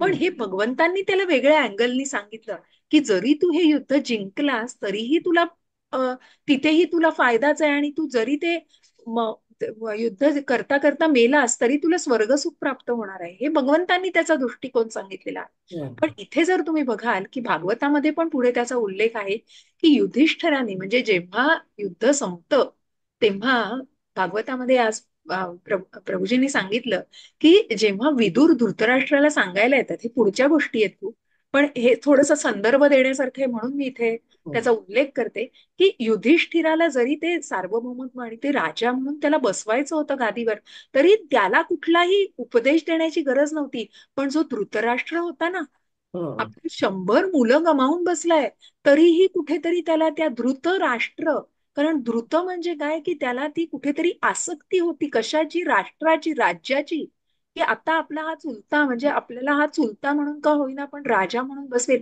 इथे कुठेतरी अजूनही त्याच्या मनामध्ये ती आसक्ती होती. हं, म्हणून त्याला विदूर संन्यास घेतात, तरी विदूर पुन्हा धृतराष्ट्राला समजावण्यासाठी आलेत आणि स्पष्ट शब्दात या गोष्टी सांगतायत. तिथे युधिष्ठिर आणि अर्जुनाला समजावण्याचा प्रश्नच नव्हता, कारण ते फक्त भगवंतांच्या इच्छेखातर अधर्माविरुद्ध केलेलं होतं. तिथे कुठेच त्यांना कुठली आसक्ती नव्हती. आणि म्हणून तर ज्या वेळेला परीक्षित महाराज आपला नातू जेव्हा राज्यावरती येईल तेव्हा आपण सगळं सोडून जायचंय, आणि पांडव निघाले ते सगळं सोडून. ती विरक्ती त्यांच्यामध्ये होती, कारण ते कृष्ण भक्त होते, भगवंतांचे अगदी निकट भक्त होते. आणि म्हणून तिथे त्यांच्या मनामध्ये ही आसक्ती निश्चितच नव्हती. ते अच्छा. त्याच्या विरक्त होते. पण ओके. भगवंतांची इच्छा, भगवंतांच्या इच्छेखातर हे युद्धही त्यांनी भगवंतांच्या इच्छेखातर केले. हं, अधर्माच्या विरुद्ध केले, पण इच्छा भगवंतांची होती. हं. बरं बरं. Okay, thank you. हरे कृष्ण, हरे कृष्ण. थँक्यू. हरे कृष्ण. येस माताजी, वाचू. वाचा. हरे कृष्ण. जनक आदी राजांनी केवळ नियतकर्म करून सिद्धी प्राप्त केली, म्हणून एकंदर सामान्य लोकांना शिकविण्याकरता तू आपले कर्म केले पाहिजे. तात्पर्य: जनकासारखे सर्व राजे आत्मसाक्षात्कारी होते, म्हणून वेदोक्त कर्मांचे पालन करण्याचे त्यांना बंधन नव्हते. तरी सुद्धा सामान्य लोकांना केवळ उदाहरण घालून देण्याकरिता त्यांनी सर्व विहित कर्मांचे आचरण केले. जनक राजा हे सीतादेवीचे पिता आणि भगवान श्रीरामांचे सासरे होते. भगवंतांचे महान भक्त असल्यामुळे ते दिव्य आध्यात्मिक स्थितीत स्थित होते. परंतु ते मिथिलेचे म्हणजेच भारतातील बिहार प्रांताचा त्यातला एक विभाग राजा असल्यामुळे त्यांना आपल्या प्रजेला विहित कर्म कसे करावे याचे शिक्षण द्यावयाचे होते. भगवान श्रीकृष्ण आणि त्यांचा नित्य सखा अर्जुन यांना कुरुक्षेत्राच्या युद्धामध्ये लढण्याची आवश्यकता नव्हती.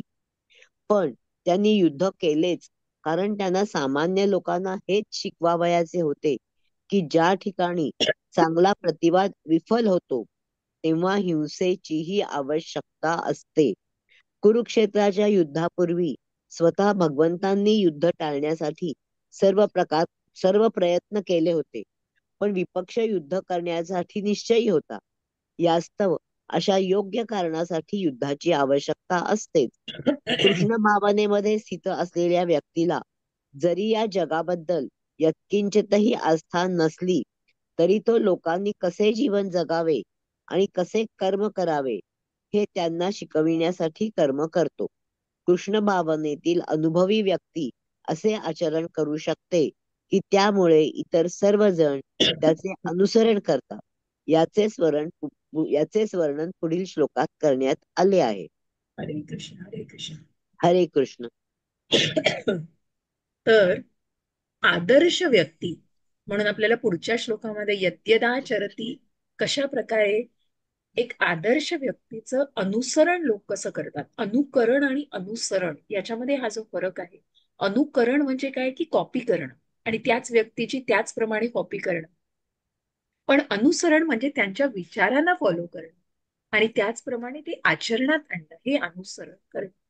आणि म्हणूनच अशा प्रकारे या दोनातला फरक जाणून की जनकासारखे जे राजे हे सीते मातेचे पिता होते, रामाचे सासरे होते आणि म्हणूनच त्यांना कुठेतरी ते आत्मसाक्षात्कारी होते. एक मिनिट हा.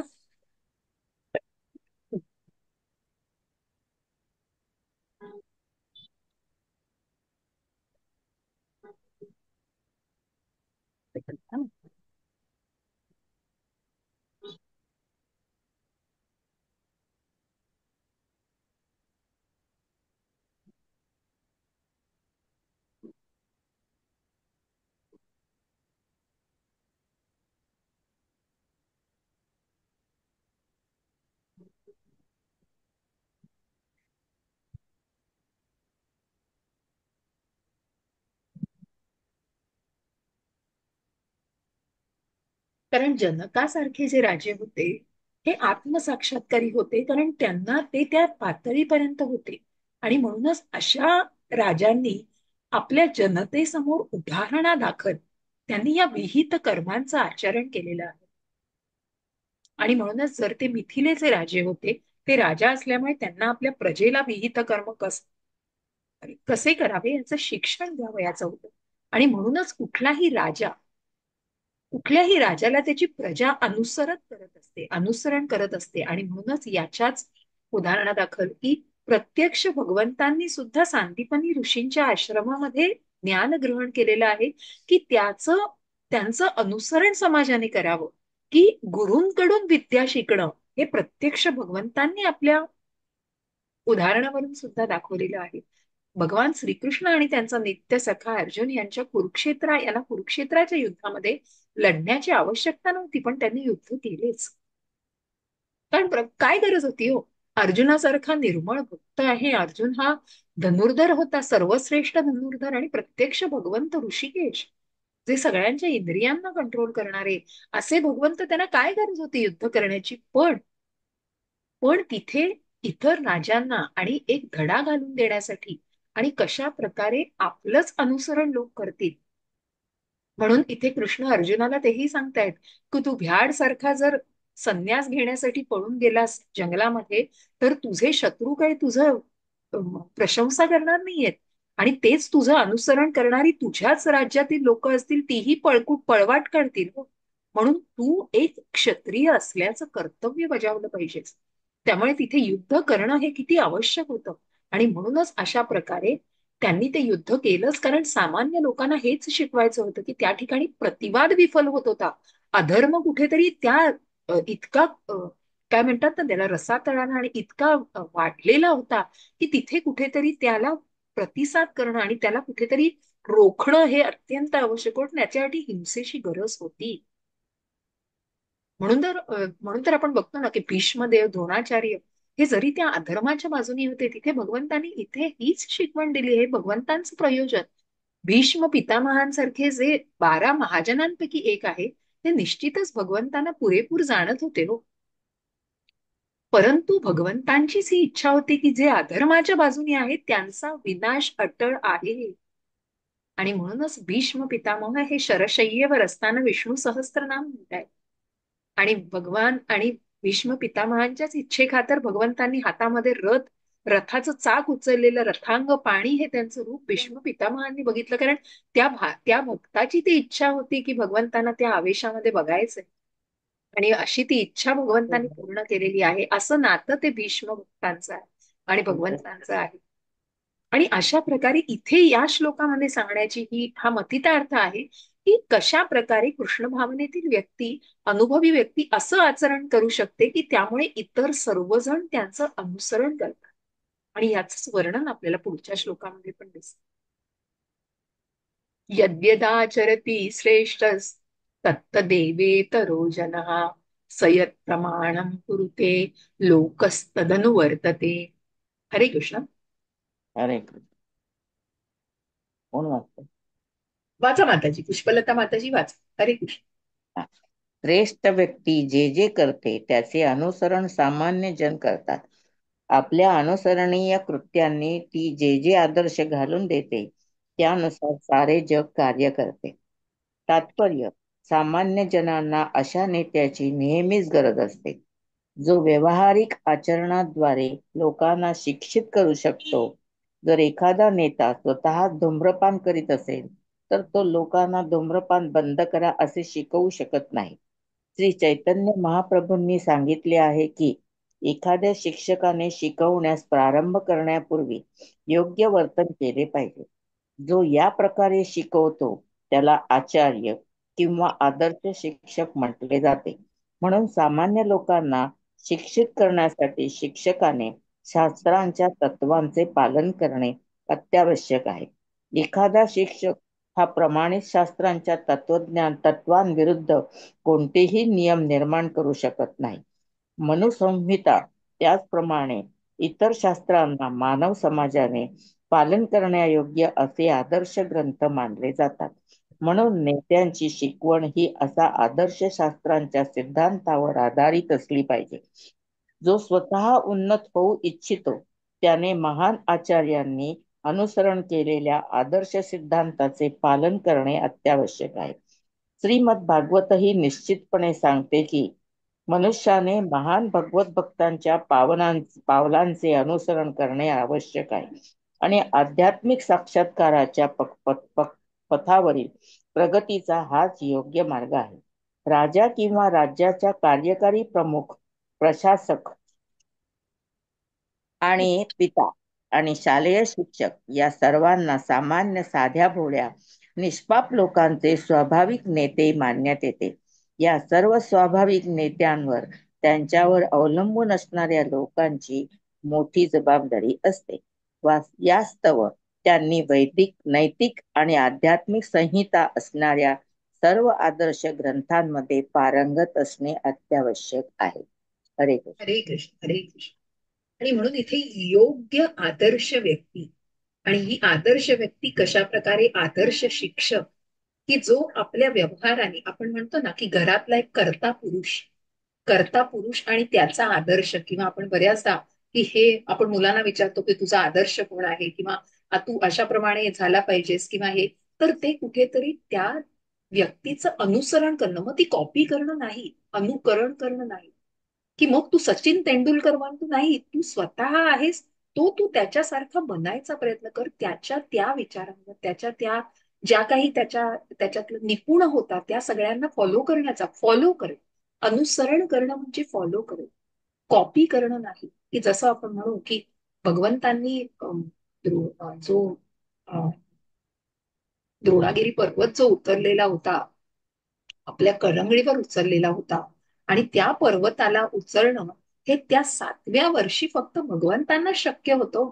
उद्या तुम्ही कोणी, आम्ही कोणी सोम्यागोवा उठून असा पर्वत उचलू शकेल का? गोवर्धन पर्वताला, सॉरी, गोवर्धन पर्वत त्यांनी जो उचलला होता, की त्यांनी 7 दिवस 7 रात्र तो गोवर्धन पर्वत त्या 8व्या वर्षी असा धरून ठेवलेला होता. आणि म्हणूनच जेव्हा आता गोवर्धन पूजा केली जाते तेव्हा 56 भोग दिले जातात, कारण तेवढ्या 8 दिवसाचे ते 7, म्हणजे प्रत्येक वेळी तो जो भोगाची वेळ असते त्याप्रमाणे तेवढे ते भोग लावले जातात भगवंतांना. अशा प्रकारे गोवर्धन पूजा आणि तो उत्सव साजरा केला जातो. पण म्हणून कोणीतरी उचलण्याचा प्रयत्न करणं हे किती चुकीचं आहे. त्याचप्रमाणे भगवंत शिव, त्यांनी ते विष प्राशन केलं समुद्र मंथनाच्या वेळी, तर ते सगळ्यांना शक्य नाही हो. ते फक्त निळकंठ त्या शंभूलाच, त्या महादेवांना शक्य आहे हो. आज एकाच विषाच्या थेंबाने आपण मरून पडू हो. त्यामुळे कोणीही ते अनुकरण करणं चुकीचं आहे, पण त्याचं अनुसरण करणं. आणि म्हणूनच त्यांच्या योग्य अशा आचरणाला अवलंबित करणं हे जास्त महत्वाचं आहे. आणि म्हणून चैतन्य महाप्रभू म्हणतात, एखाद्या शिक्षकाने शिकवण्यास प्रारंभ करण्यापूर्वी ते योग्य वर्तन केलं पाहिजे. अहो साधं आपण माता पिता सुद्धा घरामध्ये आपल्या हातात मोबाईल आहे आणि आपण मुलांना कुशाल सांगू, अरे टीव्ही समोर नाही जेवायचं, अरे हातात मोबाईल नाही घ्यायचा, तुम्हाला तो नाहीच आहे राईट. तुम्ही स्वतः वागताय का तसं? तुम्ही स्वतः ते आदर्श मुलांना घालून द्यायचे असेल तर तुम्ही स्वतः तसं वागणं गरजेचं आहे. आणि म्हणूनच सामान्य लोकांना शिक्षित करण्यासाठी शिक्षकाने शास्त्रांच्या तत्वांचं पालन करणं हे अत्यावश्यक आहे. आणि तरच मग तो समाज त्याप्रमाणे, आपण म्हणतो की समाजाचा नेता, मग एक नेता जो आपण आता हे सध्याचं पॉलिटिक्स बघतो आणि याच्यामध्ये आता भगवंतांच्या कृपेने चला की योग्य असा नेता आपल्याला मिळणं खूप सुलभ झालंय, की जे आपण सगळे कुठेतरी मनात इच्छा करून आहोत आणि त्या दृष्टीने नक्कीच भगवंतांच्या इच्छेने तसे रिझल्टही दिसत आहेत आता. तर बघूया पुढे काय काय होते. पण असा नेता हा अतिशय, म्हणजे आजच्या युगामध्ये माहिती नाही त्याला कितपत तो पात्र असेल किंवा कुठल्या सगळ्या पात्रतेने योग्य असेल, पण निदान असे आदर्श त्याच्या मनामध्ये असणं आवश्यक आहे, की मग स्वतःच्या हातात सिगारेट फुंकतोय आणि मग तुम्ही धूम्रपान करणं हे व्यर्थ आहे असं सांगणं हे अतिशय चुकीचं आहे.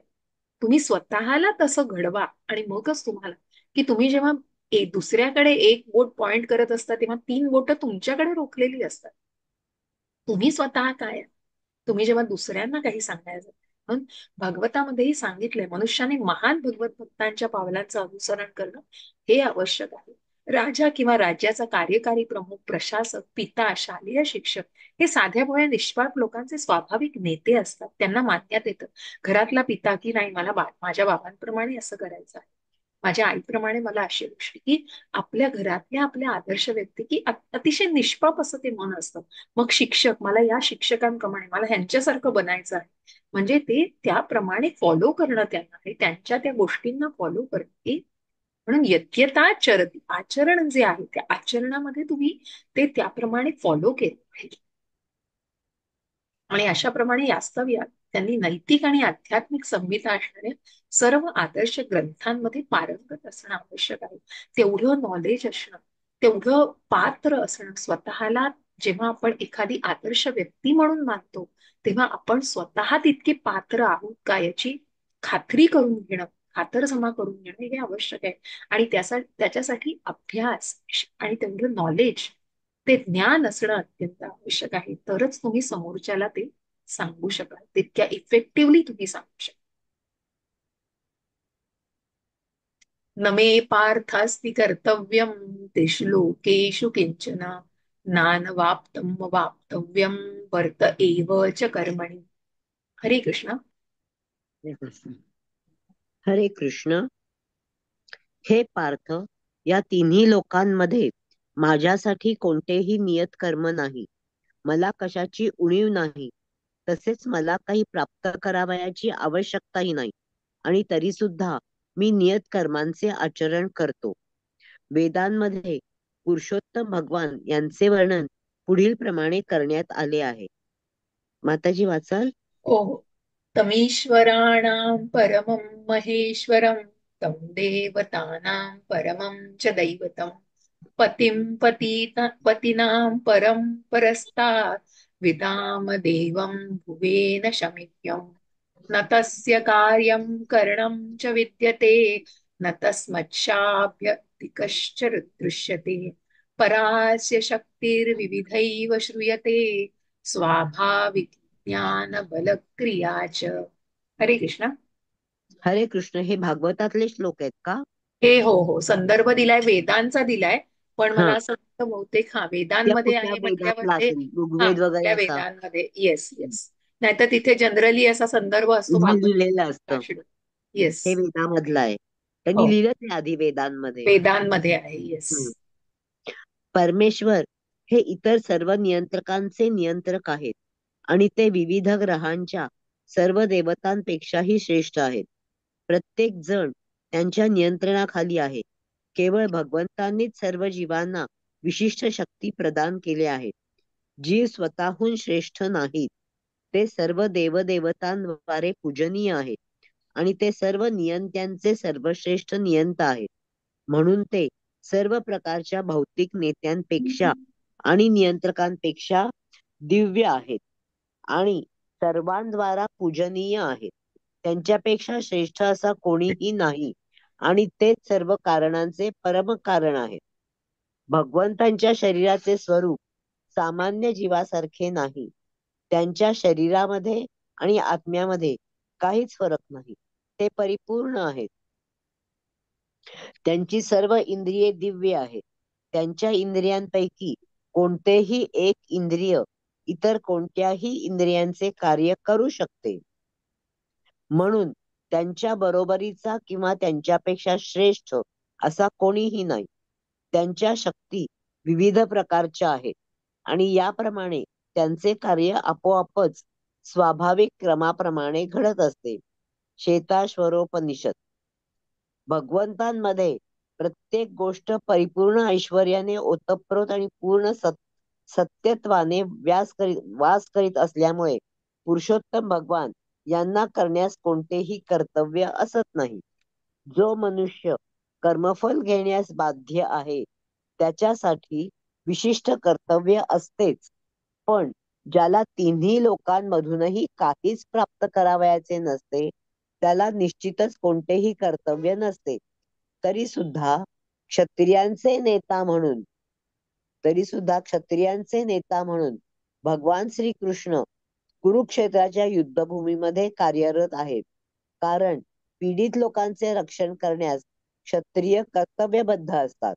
भगवंत जरी शास्त्रांच्या सर्व नियमांच्या पूर्णपणे अतीत असले तरी ते शास्त्र नियमांचे उल्लंघन होईल अशी कोणतीही गोष्ट करीत नाहीत. हरे हरे कृष्ण. हरे कृष्ण. जसं मी आधी याचा उल्लेख केला की भगवंत प्रत्यक्ष उदाहरणादाखल सांगतात. परमेश्वर हे सर्व नियंत्रकांचे नियंत्रक आहे. तो परमेश्वराला काय करण्याची, जसं षड ऐश्वर्याने परिपूर्ण आहे, श्रीमंती आहे, ज्ञान आहे, भगवंतांकडे सामर्थ्य आहे, त्यामुळे भगवंतांकडे सौंदर्य आहे आणि या सगळ्याची परिपूर्णता असून भगवंतांना या सगळ्यापासून विरक्ती आहे. या सगळ्याचा कशाचाही भगवंतांना मोह नाही आणि म्हणूनच भगवंत पुढेही अध्यायांमध्ये उल्लेख आहे की या सगळ्या प्रकृतीची निर्मिती करून भगवंत त्यापासून अलिप्त आहेत. कारण भगवंतांना सगळं करण्याची आज भगवंतांनी तिथे कुरुक्षेत्रावरती भगवंत अर्जुनाला गीतेचा उपदेश करता आहेत आणि ज्या वेळेला देवकी आणि वासुदेव यांना त्या कंसाने मारण्यासाठी गावला, कारण देववाणी अशी झालेली आहे की देवकीचा 8वा पुत्र कंसाला मारणार आहे, तो मामा कृष्णाचे मामा. परंतु अशी देववाणी झाल्यानंतर जे आपल्या बहिणीला आणि त्यांच्या पतींना घेऊन जात असतात रथातनं, ते त्यांच्या अंगावर धावून जातात आणि तिथेच त्या क्षणी की इतका हा हा कुठेतरी रसातळाला धर्म चाललेला आहे आणि अशा प्रकारे आपल्याच बहिणीच्या जीवावर उठणारा हा भाऊ, आणि अशा त्या ठिकाणीच भगवंत कुठेतरी त्यांची प्रकट झालेले आहेत. आणि म्हणूनच जसं आपण म्हणतो की प्रत्येक युगामध्ये भगवंत त्या दृष्टांचा नाश करण्यासाठी, भक्तांचं रक्षण करण्यासाठी आणि या धर्माची पुनर्स्थापना करण्यासाठी भगवंत पुन्हा पुन्हा या युगामध्ये त्यांच्या मूळ रूपात येत आहेत. आणि म्हणूनच तसं म्हटलं की देवकी आणि वसुदेवाच्या पोटी सुद्धा जन्म घ्यायला आले तेव्हा ते त्यांच्या समोर परमात्मा स्वरूपात होते, त्यांनी दर्शन दिलेलं आहे. पण जेव्हा वसुदेव पहिल्यांदा वसुदेवाच्या मनात आले, त्यांच्या हृदयात गेले आणि मग वसुदेव देवकी मातेजवळ त्या देवकी मातेच्या हृदयात गेलेले आहे. आणि अशा प्रकारे या वसुदेवांनी जेव्हा विनंती केलेली आहे की तुम्ही बाल रूपामध्ये आमच्या पोटी जन्म घ्यावा, तेव्हा त्या भक्ताची इच्छा पूर्ण करण्यासाठी भगवंत त्यांच्या पोटी त्यांनी जन्म घेतलेला आहे, देवकी मातेच्या पोटी. अशा प्रकारे भगवंतांच्या इच्छेशिवाय कुठलीच गोष्ट नाही साध्य होणार. आणि म्हणून इथे प्रत्येक युगामध्ये प्रकट होत आहेत, कारण की त्यांना त्या युगामध्ये त्या धर्माची पुनर्स्थापना करण्याची निश्चितच निकड आहे, नितांत गरज आहे. कारण तिथे दिसतोय की अगदी रसा तळाला धर्म गेलेला आहे आणि म्हणूनच तिथे हा अधर्म गेलेला आहे आणि म्हणूनच या धर्माचं रक्षण करणं किती आवश्यक आहे. आणि म्हणूनच सर्व देवी देवतांद्वारे जे पूजनीय आहेत, सगळ्या नियंतांचे सर्वश्रेष्ठ नियंता आहेत आणि जे कारणाचे परम कारण आहेत, परमधाम असे आहेत, अशा प्रकारे सर्व प्रकारच्या भौतिक नेत्यांपेक्षा आणि नियंत्रकांपेक्षा जे दिव्य आहेत, सर्वांद्वारा पूजनीय आहेत, त्यांच्यापेक्षा श्रेष्ठ असे कोणी नाही. ते सर्व कारणांचे परम कारण आहेत. हे भगवंतांना जाणणं आवश्यक आहे. भक्त निश्चित हे भगवंतांविषयी जाणू शकतो. त्याला कुठलंच कन्व्हिन्सिंग गरज नाही. जसं अर्जुनालाही कुठली गरज नाही. पण अर्जुन करतोय कोणाचं प्रतिनिधित्व, म्हणून त्या मनामध्ये शंका आहे तो सगळ्यात. आणि भगवंत आणि आपण याच्यामध्ये किती तफावत आहे. भगवंत आध्यात्मिक आहेत, आपण भौतिक आहोत. आणि या भौतिक आणि आध्यात्मिकतेचा आपण दुसऱ्या अध्यायामध्ये फरक जाणलेला की त्यांचा शरीर आणि आत्मा हा एकच आहे. एका इंद्रियातनी ते अनेक इंद्रियांची कामं करू शकतात. ते त्यांच्या डोळ्यांद्वारे अन्न ग्रहण करू शकतात किंवा ते कुठल्याही इंद्रियांद्वारे कुठलीही कार्य करू शकतात. आणि म्हणून त्यांच्या बरोबरीचा किंवा त्यांच्यापेक्षा श्रेष्ठ असा कोणीच असू शकतो. पूर्ण विदस्य ईशोपनिषदामध्ये म्हटलेलं आहे की जरी त्यांच्यापासून काही निर्माण झालं तरी ते पूर्ण आहेत, परिपूर्ण आहेत भगवंत. आणि म्हणून कृष्णांचं हे जे रूप आहे, हे हा जो अवतार आहे, हा परिपूर्ण आहे. भगवंतांमध्ये प्रत्येक गोष्ट पूर्णपणे ऐश्वर्याने ओतप्रोत आहे. पूर्ण सत्यत्वाने ते वास करीत असल्यामुळे, कारण शाश्वत आहे. आपण हे अशाश्वतम दुःखालयामध्ये आहोत, पण भगवंत हे शाश्वत नामामध्ये, प्रत्यक्ष भगवंत हे शाश्वत आहे. आणि जो काही आहे तो आनंद, सच्चित आनंद, जे सत म्हणजे शाश्वत, सत्य, चित म्हणजे ज्ञानाने परिपूर्ण आणि आनंदमय, अशा या कोशामध्ये भगवंतांना आपल्यालाही बघायचंय. जसं आपण पुढे जाऊन कोश बघू, अन्नमय, मनोमय, प्राणमय, विज्ञानमय आणि आनंदमय. त्या आनंदमय कोशामध्ये भगवंतांना आपल्याला बघायचंय. कारण भगवंत बघतायत की ममई वांछो जीव लोके जीव भूत सनातन, आणि या हा जो जीव आहे, माझा अंश आहे, हा या 6 इंद्रियांसह, आम्ही 5 इंद्रियांसह मनाबरोबर हे संघर्ष करत आहे. कुठेतरी या प्रकृतीमध्ये स्वतःचं अस्तित्व टिकवण्यासाठी हा संघर्ष करत आहे. हे दिसतंय भगवंताला. आणि म्हणूनच भगवंत त्याला योग्य असा उपदेश की या गीतेद्वारे तर दिलाय, आणि ते आध्यात्मिक मार्गाने त्यांनी उन्नती करावी ही भगवंतांची इच्छा आहे. परंतु भगवंतांना यापासून पुढे 7व्या, 8व्या, 9व्या अध्यायात आपण जाणणार आहोत की यापासून भगवंतांना काही नकोय. भगवंत विरक्त आहेत यापासून. त्यांच्यावर त्या प्रकृतीचा कुठलाही प्रभाव नाही किंवा ते कुठेही एंटँगल होत नाहीयेत. त्यांच्यावर त्या मायेचा कुठलाही प्रभाव नाही. त्या मायेला नियंत्रणच भगवंत करतायत. उलट माया भगवंतांच्या नियंत्रणाखाली. आणि म्हणूनच भगवंत जरी शास्त्रांच्या सर्व नियमांच्या पूर्णपणे अतीत असले तरी ते शास्त्र नियमांचे उल्लंघन होईल अशी कोणतीही गोष्ट करत नाहीत. आणि म्हणूनच स्वतः सांदीपनी ऋषींच्या आश्रमात राहून त्यांनी सुद्धा वेदांचं ज्ञान घेतलेलं आहे. कारण आदर्श की उत्तम आध्यात्मिक गुरुकडून तुम्ही हे मिळवू शकता ज्ञान, ते त्यांनी स्वतः सुद्धा उदाहरणादाखल सांगितलंय. कुठल्याही नियमांचं उल्लंघन न करता, की जे प्रत्यक्ष भगवंत आहेत त्यांना कशाची बांधिलकी हो, त्यांना कशाचे नियम असतील, पण नाही. सामान्य माणूस ज्याचं आचरण करणार आहे त्या भगवंतांनी निश्चितच योग्य अशा नियमांचं पालन करणं अतिशय आवश्यक आहे, हे भगवंत सांगताय. यदि हयं न वर्तेयं जातु कर्मण्यन्तद्रिग्धा मम वर्तमान वर्तन्ते मनुष्यः पार्थ सर्वशः. हरे कृष्ण. हरे कृष्ण. कोण वाचलं?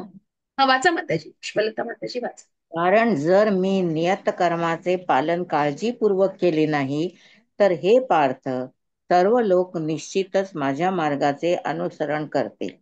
तात्पर्य: आध्यात्मिक जीवनातील प्रगती करता सामाजिक शांततेचा जर समतोल राखावयाचा असेल तर प्रत्येक सुसंस्कृत व्यक्तीसाठी परंपरागत असे कौटुंबिक रीतिरिवाज आहेत. जरी असे नीती नियम भगवान श्रीकृष्णांसाठी नसून बद्ध जीवांसाठी असले तरी ते धर्माचे संस्थापक करण्यासाठी अवतरित झाले होते. म्हणून त्यांनी सर्व नियमांचे पालन केले. अन्यथा ते सर्वश्रेष्ठ अधिकारी असल्यामुळे सामान्य लोकांनी त्यांच्या पदचिन्हांचे अनुसरण केले असते. श्रीमद भागवतावरून आपल्याला समजते की भगवान श्रीकृष्ण गृहस्थाने पाळावयाच्या सर्व धार्मिक कर्तव्यांचे पालन करीत होते. हरे कृष्ण. आणि म्हणूनच इथे भगवंतांचं जे उदाहरण दाखल केलेले आहे की असे नीती नियम भगवान साठी नसून बद्ध जीवांसाठी असले तरी ते धर्माचे संस्थापन करण्यासाठी अवतरित झाले होते. त्यामुळे त्या सर्व नियमांचं पालन प्रत्यक्ष भगवंत देखील करत होते. आणि हाच एक आदर्श भगवंत सामान्य माणसापर्यंत पोहोचवतात, की जसा तो सामान्य माणूस, कोणी नेता असेल, तो शिक्षक असेल, पिता असेल, किंवा कुठल्याही संस्थेचा नेता, कुठलाही लीडर असेल, त्या लिडरशिपनी कसे गुण त्याच्यामध्ये असावे हे भगवंत इथे सांगतायत उद्देशून, की ज्याप्रमाणे त्या व्यक्तीने स्वतः त्या नियमांचं पालन करून स्वतःला तितकं पात्र बनवणं हे किती आवश्यक आहे. आणि म्हणूनच भगवंतांनी सुद्धा या सगळ्या गृहस्थांनी पाळावयांच्या धार्मिक कर्तव्यांचं पालन केलेलं होतं. उत्सिद्धेयुरिमे लोका न कुर्यां कर्म चेदहम संगरस्य च कर्ता स्यामुपहन्यामि महाप्रजः. हरे मी कृष्ण. वाचू वाचू हो माता. हो, वाचा माताजी, विमल माताजी वाचा. मी जर नियत कर्म केले नाही तर हे सर्व ग्रहलोक नष्ट होऊन जातील. अनाविष लोकसंख्या उत्पन्न करण्यास मीच कारणीभूत होईल आणि त्यामुळे सर्व प्राणीमात्रांच्या शांततेचा मी विनाशक होईल. तात्पर्य: वर्णसंकर म्हणजे अनावश्यक लोकसंख्या होय, जी सामान्य समाजाची शांतता भंग करते. या सामाजिक शांततेचा प्रतिबंध करण्यासाठी शास्त्राप्रमाणित नीती नियम आहेत, ज्यामुळे प्रजा आपापच शांत आणि जीवनातील आध्यात्मिक प्रगतीकरता संघटित होऊ शकते. जेव्हा भगवान श्रीकृष्ण अवतरित होतात तेव्हा स्वाभाविकपणे ते अशा विधिविधानाचे पालन करतात, कारण त्यांना अशा महत्वाच्या कृतीची गरज आणि प्रतिष्ठा राखावयाची असते. भगवंत हे सर्व जीवाचे पिता आहेत आणि जर सर्व जीवांची दिशाभूल झाली तर अप्रत्यक्षपणे त्यांची जबाबदारी भगवंताकडेच जाते. म्हणून जेव्हा अशा नियामक तत्वाविषयी सर्वसाधारणपणे अनादर निर्माण होते तेव्हा तेव्हा समाजामध्ये सुधारणा करण्यासाठी स्वतः भगवंत अवतरित होतात. तरी सुद्धा आपण काळजीपूर्वक जाणले पाहिजे की जरी आपल्याला भगवंताच्या पदचिन्हाचे अनुसरण केले पाहिजे तरी आपण त्यांचे अनुकरण करू शकत नाही. अनुसरण आणि अनुकरण या कृती एकाच पातळीवरच्या नाहीत. ज्याप्रमाणे भगवंतांनी आपल्या बाल्यावस्थेत गोवर्धन पर्वत उचलला त्याप्रमाणे आपण त्यांचे अनुकरण करू शकत नाही. असे करणे कोणत्याही मनुष्याला शक्य नाही. आपल्याला भगवंताच्या उपदेशाचे पालन केले पाहिजे, पण केव्हाही आपण त्यांचे अनुकरण करू शकत नाही. श्रीमद भागवतात सांगते की.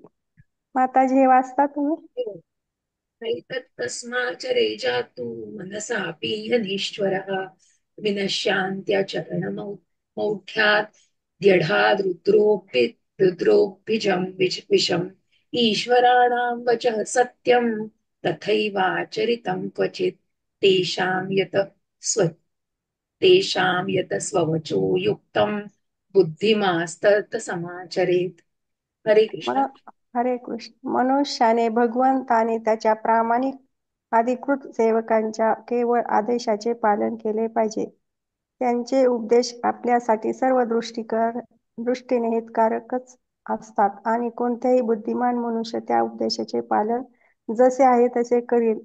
तथापि मनुष्याने त्यांच्या कृतीचे अनुकरण करण्याच्या प्रयत्नापासून सावधानता राखली पाहिजे. भगवान शिवाचे अनुकरण करण्यामध्ये व्यक्तीने विषयाचे समुद्र पिऊ नये. ईश्वर किंवा जे वास्तविकपणे चंद्र सूर्याच्या हालचालीवर नियंत्रण करतात त्यांचा विचार आपण श्रेष्ठ म्हणून नेहमी केला पाहिजे. अशा शक्तिहीन मनुष्य महाशक्तिमान ईश्वराचे अनुकरण करू शकणार नाही. भगवान शंकराने महासागराइतके विष प्राशन केले, पण सामान्य मनुष्याने असे विषयाचे एकही थेंब प्राशन केले तरी त्याचा मृत्यू होईल. भगवान शिवाचे अनेक बंधू भक्त आहेत जे गांजा आणि तमाम मादक द्रव्याचे सेवन करीत असतात, पण भगवान शिवांच्या कृतीचे अनुकरण करीत असताना ते विसरतात की अशा अनुकरणामुळे ते मृत्यूच्या तोंडात जात आहेत. त्याचप्रमाणे भगवान श्रीकृष्णाचे काही बंधू भक्त आहेत ते जे भगवंताच्या रासलीला किंवा प्रेम नृत्य यांच्याद्वारे भगवंताचे अनुकरण करण्यास प्राधान्य देतात. परंतु ते लोक विसरतात की गोवर्धन पर्वत उचलण्यास आपण असमर्थ आहोत. म्हणून मनुष्याने सामर्थ्यशाली व्यक्तीचे अनुकरण करण्यापेक्षा त्यांच्या केवळ उपदेशाचे पालन करणे हेच उत्तम आहे. तसेच मनुष्याने योग्यतेशिवाय त्याचे स्थान धारण करण्याचा प्रयत्न करू नये. आजकाल भगवंताची शक्ती नसणारे अनेक तथाकथित अवतार आढळून येतात. हरे कृष्ण हरे कृष्ण. हरे कृष्ण. जसं मी आधी उल्लेखला तसं या श्लोकामध्ये त्याचा उल्लेख पूर्णपणे आलेला आहे की अनुकरण आणि अनुसरण याचा जो फरक इथे सांगितलेला आहे की अनुकरण करायला जाऊ नये. जसं समुद्र मंथनाच्या वेळी त्यांनी शिवांनी जे विष प्राशन केलं तसं कोणी प्राशन करायला जाऊ नये, नक्कीच मृत्यू होईल त्यांचा. अशा प्रकारे भगवंतांचं सुद्धा उदाहरण आणि म्हणूनच भगवंत प्रत्यक्ष ही या जनतेला की त्यांनी अनुसरण करणं की त्या मार्गावरती चालणं हे जास्त उच्च आहे. आणि म्हणूनच अशा प्रकारे ईश्वर किंवा जे वास्तविकपणे सूर्यचंद्राच्या हालचालीवर नियंत्रण करतात त्यांचा विचार आपण नेहमी श्रेष्ठ म्हणून केला पाहिजे. अशा शक्तिहीन मनुष्य महाशक्तिमान ईश्वराचे अनुकरण करू शकणार नाही. कारण म्हणूनच गोवर्धन पर्वत उचलू शकणार नाही किंवा ते विषही प्राशन करू शकणार नाही. पण निश्चितच आपण स्वतःला त्यांचं अनुसरण करण्यासाठी की ज्या मार्गांचा त्यांनी अवलंब केलेला आहे आणि ती पात्रता त्यांच्यामध्ये येण्यासाठी, जसं मी म्हणते की क्वालिटेटिव्हली वी आर लाईक गॉड, पण क्वांटिटेटिव्हली नाही. क्वालिटेटिव्हली मूळ आपण आध्यात्मिकच आहोत. विसर पडलाय, फक्त विस्मरण झालंय आपल्याला भगवंतांचं. आणि म्हणूनच भगवंत इथे आपल्याला त्या आध्यात्मिक मार्गावर उन्नती साधण्यासाठी याचं ज्ञान देत आहेत. आणि म्हणून प्रत्यक्ष भगवंत आपल्या उदाहरणादाखल सुद्धा या गोष्टींचा इथे स्वतः उल्लेख करत आहेत. परंतु जे लोक विसरतात की गोवर्धन पर्वत उचलण्यास आपण असमर्थ आहोत, म्हणून मनुष्याने सामर्थ्यशाली व्यक्तींचे अनुकरण करण्यापेक्षा त्यांच्या उपदेशांचं पालन करणे जास्त आवश्यक आहे. म्हणून भगवद्गीतेमधून जो उपदेश भगवंतांनी आपल्यापर्यंत दिलाय त्याचं अनुसरण आपण केलं पाहिजे. कारण भगवंतांनी भगवद्गीता का दिली? हो, कारण आपण त्या योग्यतेचे आहोत, आपण आध्यात्मिक आहोत, आपण भगवंतांसारखेच आहोत. म्हणून तर हे ज्ञान भगवंतांनी आपल्यापर्यंत पोहोचवलंय. हो, जेवढी जर आपली पात्रता नसती तितकी तर आपली आकलन शक्ती नसती तर हे गीतेचं ज्ञान आपल्यापर्यंत पोहोचलंच नसतं. पण का दिलंय भगवंतांनी? आणि म्हणूनच हे ज्ञान आपल्यापर्यंत दिलेलं आहे की या ज्ञानाचा योग्य प्रकारे अभ्यास करून ते तुम्ही आचरणात कसं आणा. आणि म्हणूनच त्याचा उत्तम अभ्यास करून ते आचरणात आणणं हे जास्त योग्य आहे. म्हणून आपण जेव्हा म्हणतो की गीता मी शिकलीये, मला 700 श्लोक येत आहेत, माझं मुखोद्गत आहे, मला इतका अभ्यास झालाय, मी इतक्या लेवलचा अभ्यास केलाय, पण जगताय किती भगवद्गीता? मला असं वाटतं हा प्रश्न जास्त महत्वाचा आहे. म्हणूनच एका आदर्श व्यक्तीला जेव्हा आपण काही गोष्टींचं उदाहरण देतो किंवा काही गोष्टींविषयी भगवद्गीतेविषयी म्हणजे खरोखर की भगवंतांची कृपा आहे की अशी भगवद्गीता आपल्यापर्यंत पोहोचून आपल्याला त्याचं आकलन व्हावं. हे इतकं सखोल ज्ञान आहे, पण ते सखोल ज्ञान आपण आकलन करू शकतोय हे फक्त भगवंतांच्या कृपेमुळे. कारण तो आध्यात्मिक स्वभाव भगवंतांनी आपल्याला दिलेला आहे. मूळ आपण भगवंतांसारखेच आहोत, म्हणून आपण त्याचं आकलन करू शकतोय, आपण ते आचरणात आणू शकतोय. पण ती इच्छेची सूट भगवंतांनी आपल्याला दिलेली आहे आणि म्हणूनच आपल्याला त्याप्रमाणे ते आचरण करायचं आहे. आपण हा एक माताजी, एक प्रश्न विचारू? नक्की विचारा. हरे कृष्ण. हरे कृष्ण. माताजी, तुम्ही ती आता प्रश्नपत्रिका दिलेली ह्या भगवद्गीतेचे, बरोबर. पण ती मला टाईप करता येत नाही ना माताजी. मोबाईल मधलं एवढं काही जमत नाही. पहिली तुम्ही दिली ना ती पहिल्या लेवलची, हा. ती पॅराग्राफ दिले की ती उत्तर बघून आपण करतो, पण हे आता टाईप करायचं ते अवघड वाटायलेले. हो हो, अच्छा. कोणाची मदत घेऊ शकता का तुम्ही? घरात कुणीच नाही ना, दोन्ही मुलं लग्न झाल्यात, पुण्याला असतात ना, मुलगी आणि मुलगा. हो हो, अच्छा. मग कोणाची आजूबाजूची मदत मिळणं पण कठीण आहे. नाही, मी खेडेगावात राहते ना, त्याच्यामुळं हो हो, बरोबर. ती अं, लईच अवघड वाटायला. रात्री मी ती पाहिली प्रश्नपत्रिका, हो हो पहिलाच प्रश्न आहे की, पण ती पहिला सोडवला तर दुसरा प्रश्न येतो या. हो हो. कसं आहे ना माताजी, तुम्ही त्या मल्टिपल मध्ये गेलात का? म्हणजे ज्याचे वेगवेगळे पर्याय पर्याय दिलेले आहेत अशा प्रश्नांमध्ये गेलात का तुम्ही? म्हणजे तुम्हाला नाही ती, टाईप नाही करायला लागणार काही. तुम्हाला ज्या लिंक मध्ये तुम्ही गेलात ना की तुम्हाला हा खाली एक दुसऱ्या लेवलची मराठीची की त्याच्यामध्ये लिहिलेलं असेल मल्टिपल क्वेश्चन्स, म्हणजे त्याच्यामध्ये तुम्हाला एका प्रश्नाला जे तुम्ही पहिल्या लेवलला करत होतात ना, तसेच तुम्हाला पर्याय असतील आणि त्यातले पर्याय निवडायचे आहेत तुम्हाला माताजी. आता ते नाही, मी त्यात गेले नाही माताजी. मग तिथपर्यंत तुम्ही ते शेवटी शेवटी आहे जरा, ते कुणाची तरी मदत तुम्हाला घ्यायला लागेल, की तुम्हाला कोणीतरी समोर समजावून सांगायला लागेल, की तुम्ही जर झूम मीटिंगवर एकदा आलात ना, तर मी प्रयत्न करते तुम्हाला झूमवर घेऊन त्याप्रमाणे सांगण्याचा प्रयत्न करते. तुम्ही तुमचा मोबाईल दाखवा आणि मग त्याप्रमाणे तुम्हाला ते सांगायला लागेल, कारण ते प्रत्यक्ष दाखवायला लागेल तुम्हाला. त्याशिवाय तुमच्या लक्षात नाही येणार माताजी. ते कोणीतरी टाईप करायचं, त्याच्यावरती जमन अक्षर टाईप हा करायची हा, माताजी. ते मराठीतनं टाईप करायला लागेल तुम्हाला. पण काही जे आहेत मी एकदा गोथ्रू करते आणि मग मी तुम्हाला नक्की सांगते. काही मदत मिळण्यासारखी असेल तर मी नक्की तुम्हाला सांगते माताजी. हो माताजी, मी म्हणलंच तोपर्यंत मी फोन केलता सकाळी तुम्हाला माताजी, अच्छा पण अच्छा, हा तुम्ही नाही मीटिंग मी मध्ये मी बिझी असाल. मी मीटिंग मध्ये होते त्यामुळे मी नाही घेऊ शकले. तर तुम्ही ऍक्च्युली प्रयत्न करा, काही मदत नाही मिळते का, नाही तर नक्की आपण काहीतरी मार्ग काढूयात ना. तुम्ही लिहून काढा ती उत्तरं, तुम्ही त्याच्यातनं वाचा आणि तुम्ही एका हा. कागदावर मराठीमध्ये लिहून काढा ती उत्तरं, मग बघूया आपण काय करू शकतो. तुम्ही एक सध्या ते तात्पुरतं तर करा. आलं लक्षात म्हणजे. तात्पुरतं करायचं काही नाही माताजी, पण ती पहिला प्रश्न सोडवला तर दुसरा प्रश्न येतो या, असं हा आहे ते ना. आहेच बरोबर, ते तुम्हाला पुढे नाही जाता येणार. ठीक आहे, पुढे आपण जाता बघू येत काय नाही. मार्ग काढता येतोय, मी त्याप्रमाणे सांगते तुम्हाला नंतर. ठीक आहे, हो आपण माताजी. श्लोक घेऊया, श्लोक पूर्ण करू आणि हो मग हो आपण काही माताजी. प्रश्न घेऊ. ठीक आहे. हो सक्ताः कर्मण्य विद्वांसो यथा कुर्वन्ति भारत कुर्याद् बिन्वास्तथा सक्तश्चिकीर्षु लोक संग्रहम. हरे कृष्ण. हरे कृष्ण माता. वाचा वाचा. ज्याप्रमाणे अज्ञानी लोक फलाच्या आसक्तीने आपले कर्म करतात, त्याचप्रमाणे लोकांना योग्य मार्गावर नेण्याकरता विद्वान मनुष्याने अनासक्त होऊन कर्म करावे. तात्पर्य: कृष्ण भावना भावित असलेली व्यक्ती व कृष्ण भावना भावित नसलेली व्यक्ती यामध्ये त्यांची भिन्न इच्छानुसार भेद केला जातो. कृष्ण भावना भावित व्यक्ती कृष्ण भावनेच्या प्रगतीसाठी अयोग्य अशी कोणत्याही गोष्टी करत नाहीत. कृष्ण भावना भावित मनुष्य हा भौतिक कर्मामध्ये अतिशय आसक्त असणाऱ्या अज्ञानी व्यक्तीप्रमाणेच कर्म करतो, परंतु तो श्रीकृष्णाच्या संतुष्टीसाठी असे कर्म करतो, तर अज्ञानी व्यक्ती आपल्या इंद्रिय तृप्तीसाठी असे कर्म करीत असते. म्हणून कृष्ण भावना भावित व्यक्तीने कर्म कसे करावे आणि कर्मफल कृष्ण भावनेच्या हेतुप्रीत्यर्थ कसे उपयोगात आणावे हे सामान्य लोकांना दाखवणे आवश्यक आहे. हरे कृष्ण हरे कृष्ण. हरे कृष्ण.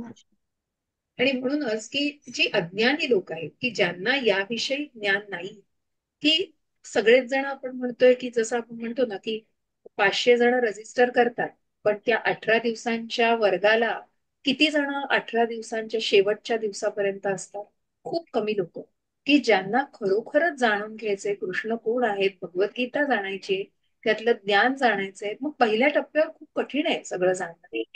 खूप अनेक म्हणतो ना आपण की हा एक जन्म सुद्धा पुरे पडणार नाही, इतकी ही सखोल आहे गीता. पण निदान त्याच्याविषयीचा जो काही इन्क्विजिव्हनेस असेल, म्हणजे जी उत्सुकता असेल, ती जाणण्याचा तो जो भाव असेल ना, तो मनामध्ये असणं खूप गरजेचं आहे. आणि म्हणूनच तोच भाव कुठेतरी त्या आध्यात्मिक मार्गावरती त्या व्यक्तीला उन्नत करू शकतो. तसं तिथे म्हटलंय की कृष्ण भावना भावित असलेली व्यक्ती आणि कृष्ण भावना भावित नसलेली व्यक्ती यांच्यामध्ये भिन्न इच्छांनुसार भेद केला जातो. कृष्ण भावना भावित व्यक्ती कृष्ण भावनेच्या प्रगतीसाठी अयोग्य अशी कोणतीही गोष्ट करणार नाही. जी भगवंताला रुचणार नाही ती गोष्ट ती ती व्यक्ती करणारच नाही. अयोग्य गोष्टीच्या मागे ती गोष्ट ती व्यक्ती जाणारच नाही, कारण ती कुठेतरी ते जाणेल की हे आपण काहीतरी चुकीची गोष्ट करतो आहोत. पण कृष्ण भावना भावित मनुष्य हा भौतिक कर्मांमध्ये अतिशय आसक्त असणारा अज्ञानी व्यक्तीप्रमाणेच कर्म करतो, परंतु तो श्रीकृष्णांच्या संतुष्टीसाठी असे कर्म करतो. तर अज्ञानी व्यक्ती आपल्या इंद्रिय तृप्तीसाठी असं कर्म करीत असतो. पुन्हा तो एक छान ते 2च ओळी आहेत, पण आत्म इंद्रिया वांछो तारुणाम काम, कारण तिथे लालसा आहे हो. तिथे कुठेतरी आसक्ती आहे, तिथे कुठेतरी वासना आहे, त्या त्या कर्मापासून मिळणाऱ्या फळांची वासना आहे, आसक्ती आहे. म्हणून ती कृष्ण भावना भावित नसलेली व्यक्ती त्याला आहारी जाते. आणि मग जो कृष्ण इंद्रिया वांछो तारुणाम प्रेम, कारण तिथे कुठेतरी भगवंतांशी जोडली गेलेली आहे व्यक्ती. कृष्ण भावना ही जी भावना आहे ना, ही महत्वाची. तिथे कृष्ण मिसिंग असेल तर फक्त इंद्रिय तृप्तीत होऊ शकते, फक्त मला माझ्यासाठी हे हो. जे काही मी करतोय हे मला माझ्यासाठी हवंय, तिथे कुठेच कृतज्ञता नसते, तिथे कुठेच तो कृष्णाचा उल्लेखच नसतो. आणि म्हणून मग अशी व्यक्ती कुठेतरी जे काही कर्म करते ती फक्त स्वतःच्या इंद्रिय तृप्तीसाठी करत असते. म्हणून कृष्ण भावना भावित व्यक्तीने कर्म कसे करावे आणि कर्मफल कृष्ण भावनेच्या हेतू प्रित्यर्थ कसे उपयोगात. 12व्या अध्यायात आपल्याला ह्याचा खूप छान भगवंतांनी सांगितलंय. भगवंत ऑप्शन्स देत आहेत हो. भक्ती मार्गावर यायचंय, भगवंत म्हणतायत तुला हे जमत नाहीये ना, तू हे करून बघ. तुला अशी भक्ती जमत नाहीये, तू साधना भक्ती कर. साधना भक्ती जमत नाहीये, तू वेगळ्या प्रकारची भक्ती कर, रागानुगा भक्ती कर. की कशा प्रकारे भगवंतांनी ऑप्शन्स दिलेले आहेत भक्ती मार्गावर येण्यासाठी. मग तू एकच गोष्ट कर आणि तेवढ्याच गोष्टींनी असं नाहीये. तर तू जर नाही करू शकत असशील, जर स्वतःला तू तेवढा मन आणि तुझं गुंतवू शकत नसशील, ध्यान लावू शकत नसशील, तर तू माझ्यासाठी कर्म कर. माझ्यासाठी कर्म नसशील करू तर त्या कर्माची फळं मला अर्पण कर. आणि म्हणूनच कर्म कसं करावं आणि कर्मफल कृष्ण भावनेच्या हेतू प्रित्यर्थ कसं उपयोगात आणावं, ही व्यक्ती हे व्यक्तीने त्या लोकांना दाखवून देणं हाच आदर्श आहे हो लोकांसमोर असलेला. कुठेतरी स्वतःपासून तो मी बाजूला ठेवणं हे नाही जमत हो. मी सांगणं खूप सोपं आहे, पण ते आत्मसात करून आचरणात आणणं खूप कठीण आहे. कारण व्यक्ती आहे आपण, प्रपंचात आहोत, आपल्याकडे तो अहंभाव आहे हो. तो अहम जाणं फार कठीण आहे, फार कठीण. त्याच्यासाठी अनेक जन्म घ्यायला लागतील आणि खूप खूप साधना, खूप तप करायला लागेल. तेव्हा कुठेतरी ती विरक्ती, तेव्हा कुठेतरी आपण त्या स्वतःला त्याच्यापासून कुठेतरी लांब करू शकतो. पण निदान जसं म्हटलंय भगवंतांनी की एक गृहस्थ आश्रमातली व्यक्ती सुद्धा ही गोष्ट करू शकते. मग ती भगवंतांची सेवा करणं, की मी काही करत नाही, मी हे भगवंतांच्या संतुष्टी प्रित्यर्थ करतो. मग भगवंतांनी सांगितलंय हो 12व्या अध्यायात. मग जसं एखादी फॉर एक्झाम्पल आपला हा वर्ग आहे, 2 डिसेंबरला ही लिंक हा वर्ग सुरू होणार आहे, 51वी बॅच सुरू होणार आहे. मग त्याविषयीच्या ज्या लिंक आहेत त्या आपण जर एकमेकांना दिल्या, आपल्या नातेवाईकांना दिल्या, अजून एक 50-100 लोकांपर्यंत पोहोचवल्या, तर आपण आपलं कर्म भगवंतांसाठी करतोय. त्या कर्म फळाची अपेक्षा करू नका की ती व्यक्ती तिथे आलीच पाहिजे. नाही, ते तुमच्या हातात नाही. तुम्ही तुमचं कर्म करा आणि त्या फळाची अपेक्षा करू नका, पण तुम्ही तुमचं कर्म योग्य पद्धतीने करा. आणि कारण मग ते भगवंतांच्या हेतू प्रित्यर्थ, भगवंतांच्या संतुष्टी प्रित्यर्थ आपण करतो, हे त्या सामान्य लोकांना दर्शवणं हे आवश्यक आहे. आणि म्हणूनच ही आदर्श व्यक्ती, कारण तुमचे विचार, तुमचं आचार, तुमची तत्व मनातली, तुम्ही जो काही अभ्यास केलेला आहे तो तुम्ही आचरणात आणून तुम्ही एक आदर्श व्यक्ती बनणं आणि मग तो लोकांसमोर ठेवणं हे जास्त गरजेचं आहे. आधीच जसं मी म्हटलं, हातात मोबाईल घेतलेला आहे आणि तुम्ही मोबाईल घेऊ नका अभ्यास करताना, आपल्या मुलांनाही तुम्हाला अधिकार नाही हो सांगायचा तुम्ही किती मोबाईल वापरताय. जो तुम्ही तुमच्या मुलांना सांगता तुमचाच आदर्श ते घेणार आहेत. अरे आई बाबा हे करतायत म्हटल्यावर त्याच्यामध्ये काहीच कठीण, त्याच्यामध्ये वावगं काहीच नाही, आपण काही चुकीचं करत नाहीये, मग आपण पण ते घेतलं पाहिजे. म्हणूनच तो आदर्श तिथे आदर्श म्हणून असण्यासाठी निश्चितच ते आचरण महत्वाचं आहे. आणि म्हणूनच लोकांना त्याप्रमाणे ते दाखवणं अत्यंत आवश्यक आहे. ठीक आहे, तर आपण इथे थांबूया. 6:15 झालेले आहेत, 25 श्लोक झालेत आपले. आपण पुढे जाऊन पुढचे श्लोक नंतर घेऊया. मला वाटतं 3ऱ्या भागात आपला संपेल आता हा अध्याय. तर आपण इथे थांबूया. मी शेअरिंग थांबवते आणि रेकॉर्डिंग थांबवते. कुणाला काही प्रश्न असतील तर नक्की विचारा.